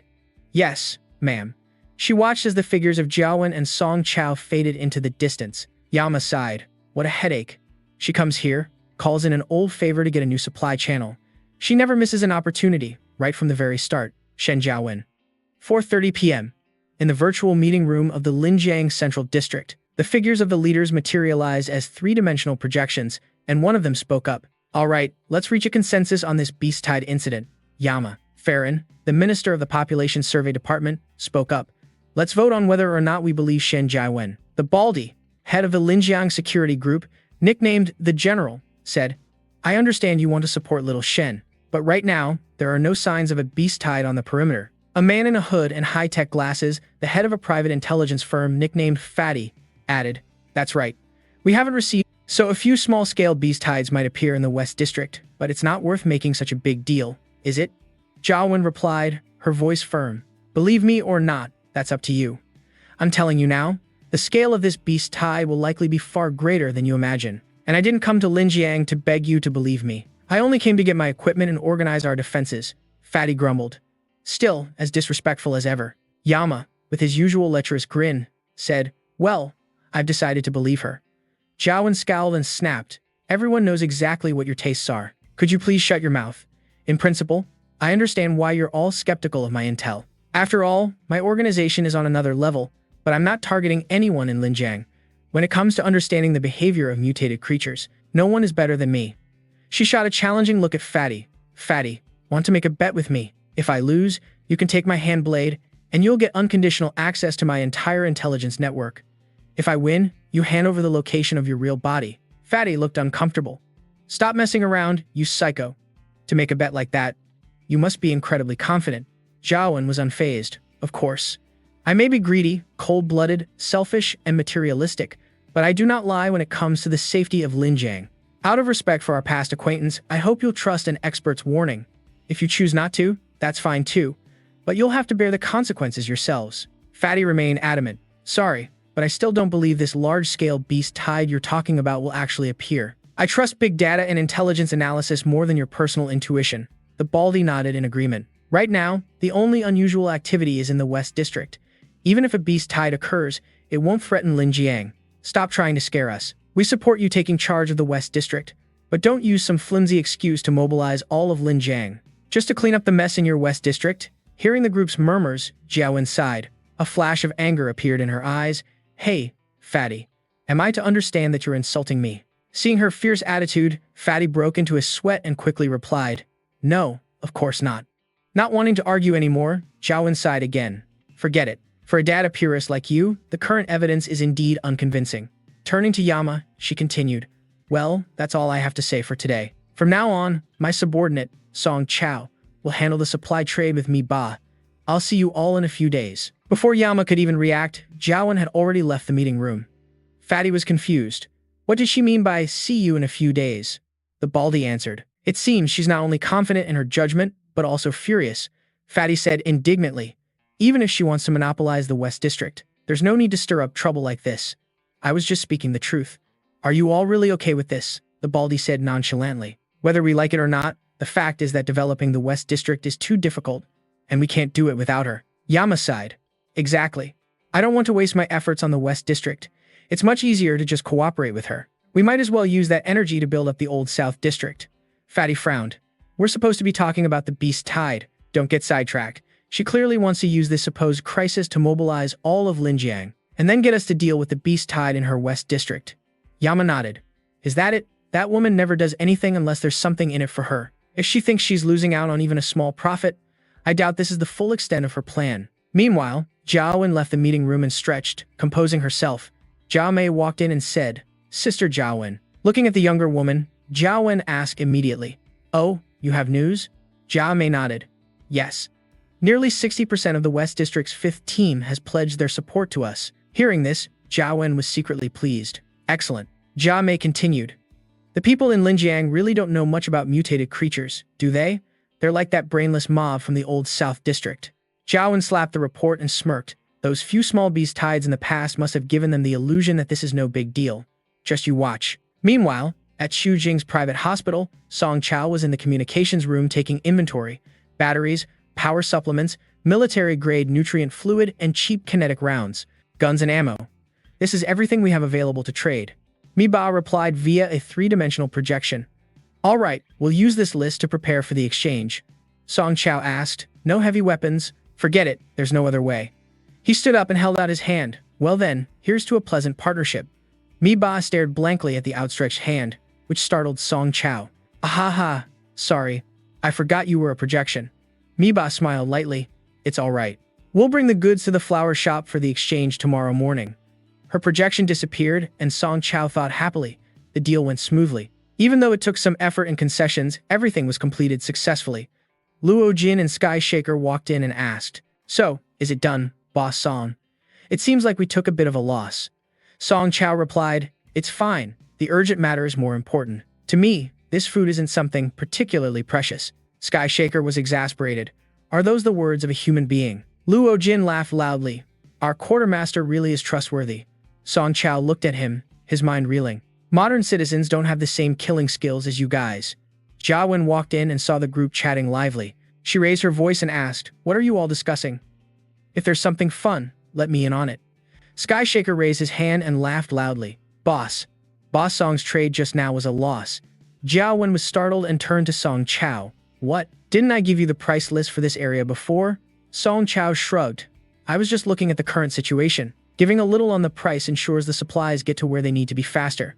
Besides, I also asked them to help find a shop in Linjiang. Anyway, the profit our department gave up isn't even equal to the rent for staying at Dr. Z's place. Hearing that, Jia Wen and Sky Shaker both winced at the cost and nodded in agreement.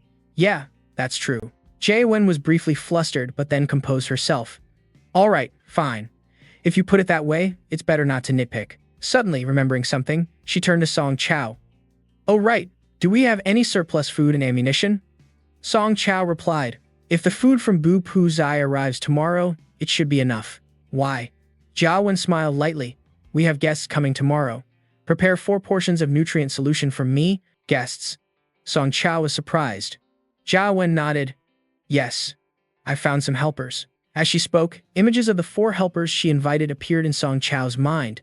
Time passed quickly, as Song Chao recounted. From then on, I was busy with supply trade deals with Bu Pu Zai. Meanwhile, Jia Wen would occasionally host some strange characters who appeared out of nowhere, and the atmosphere grew increasingly tense. Then, disaster struck. First in the Western District. A group fled from the west suburb back to Linjiang. They brought intel confirming the appearance of a beast tide, sending the city guards into a panic. Less than half a day later, Bu Pu Zai in the Northern District also discovered unusual mutated creatures that shouldn't have been in the area, along with a few corpses as proof. While the leaders were still discussing countermeasures, more news arrived. The intelligence post in the east suburb was attacked by mutated creatures. Although many escaped, the losses were not small. Finally, in the south suburb, 2 guards were standing on a watchtower. Suddenly, they felt tremors like an earthquake. The south suburb smugglers were like dust in a storm, ambushed by the monsters. In just a moment, 2 human slave concentration camps were obliterated.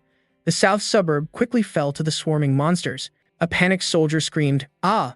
A supersized, pot-bellied monster is marching with a horde of other mutants. They broke through the city wall and charged in. The scene shifts to Pang Zi, his face pale as he looks at Jia Wen. "What are you doing here? To mock me?" Jia Wen closed her eyes, the corner of her lips curling into a sarcastic smile. "How could I? Am I that kind of person? I came to talk business." She pointed a finger at Pang Zi. She burst out laughing. "Besides, if there was any mocking to be done, I've already done it." Yan Wang stood to one side. He raised a hand to mediate, his voice deep and steady. "The beast tide has formed. For better or worse, we must face it. According to statistics, the troops in the southern district have collapsed. The 2 districts in the east and north are still holding on, but they're just barely scraping by." He looked at Jia Wen, his eyes probing. "You told me to come here. Do you have a solution?"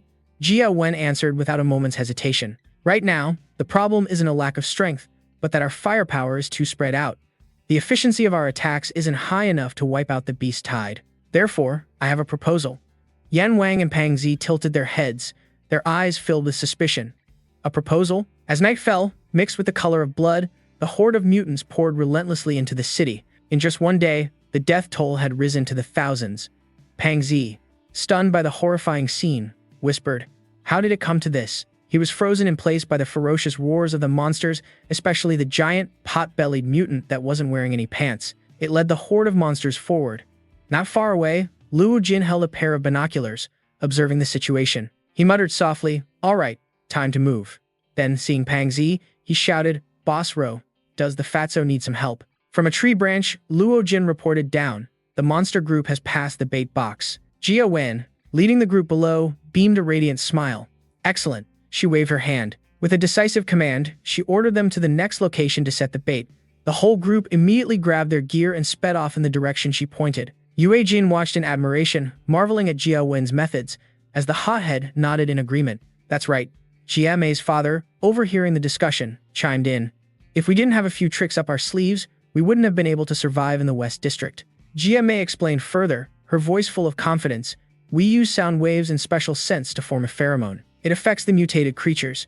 Lured by the pheromone, the monster packs become even more ravenous for the bait. They devour it completely, and sometimes they'll even fight amongst themselves for the bait, leading to small-scale brawls. After the bait is eaten or loses its effectiveness, setting a new lure is even more attractive." Jia Wen added, her gaze growing even sharper. "This kind of intelligent creation is something only people from the West District have, and it will become our asset for cooperating and competing with other districts." Recalling when Pang Zi and Yan Wang had asked about her proposal, Jia Wen confirmed it, her voice filled with confidence. "That's right. Don't you think that gathering the beast tide to a single point will make it easier for us humans to leverage our advantage in firepower?" Pang Zi gritted his teeth, a look of discomfort on his face. "Speaking of which, it's quite strange how this beast tide, composed of scattered groups of beasts, has gathered together. Why would they have a strategic mindset like ours?" Jia Wen replied sternly, her hands in her pockets.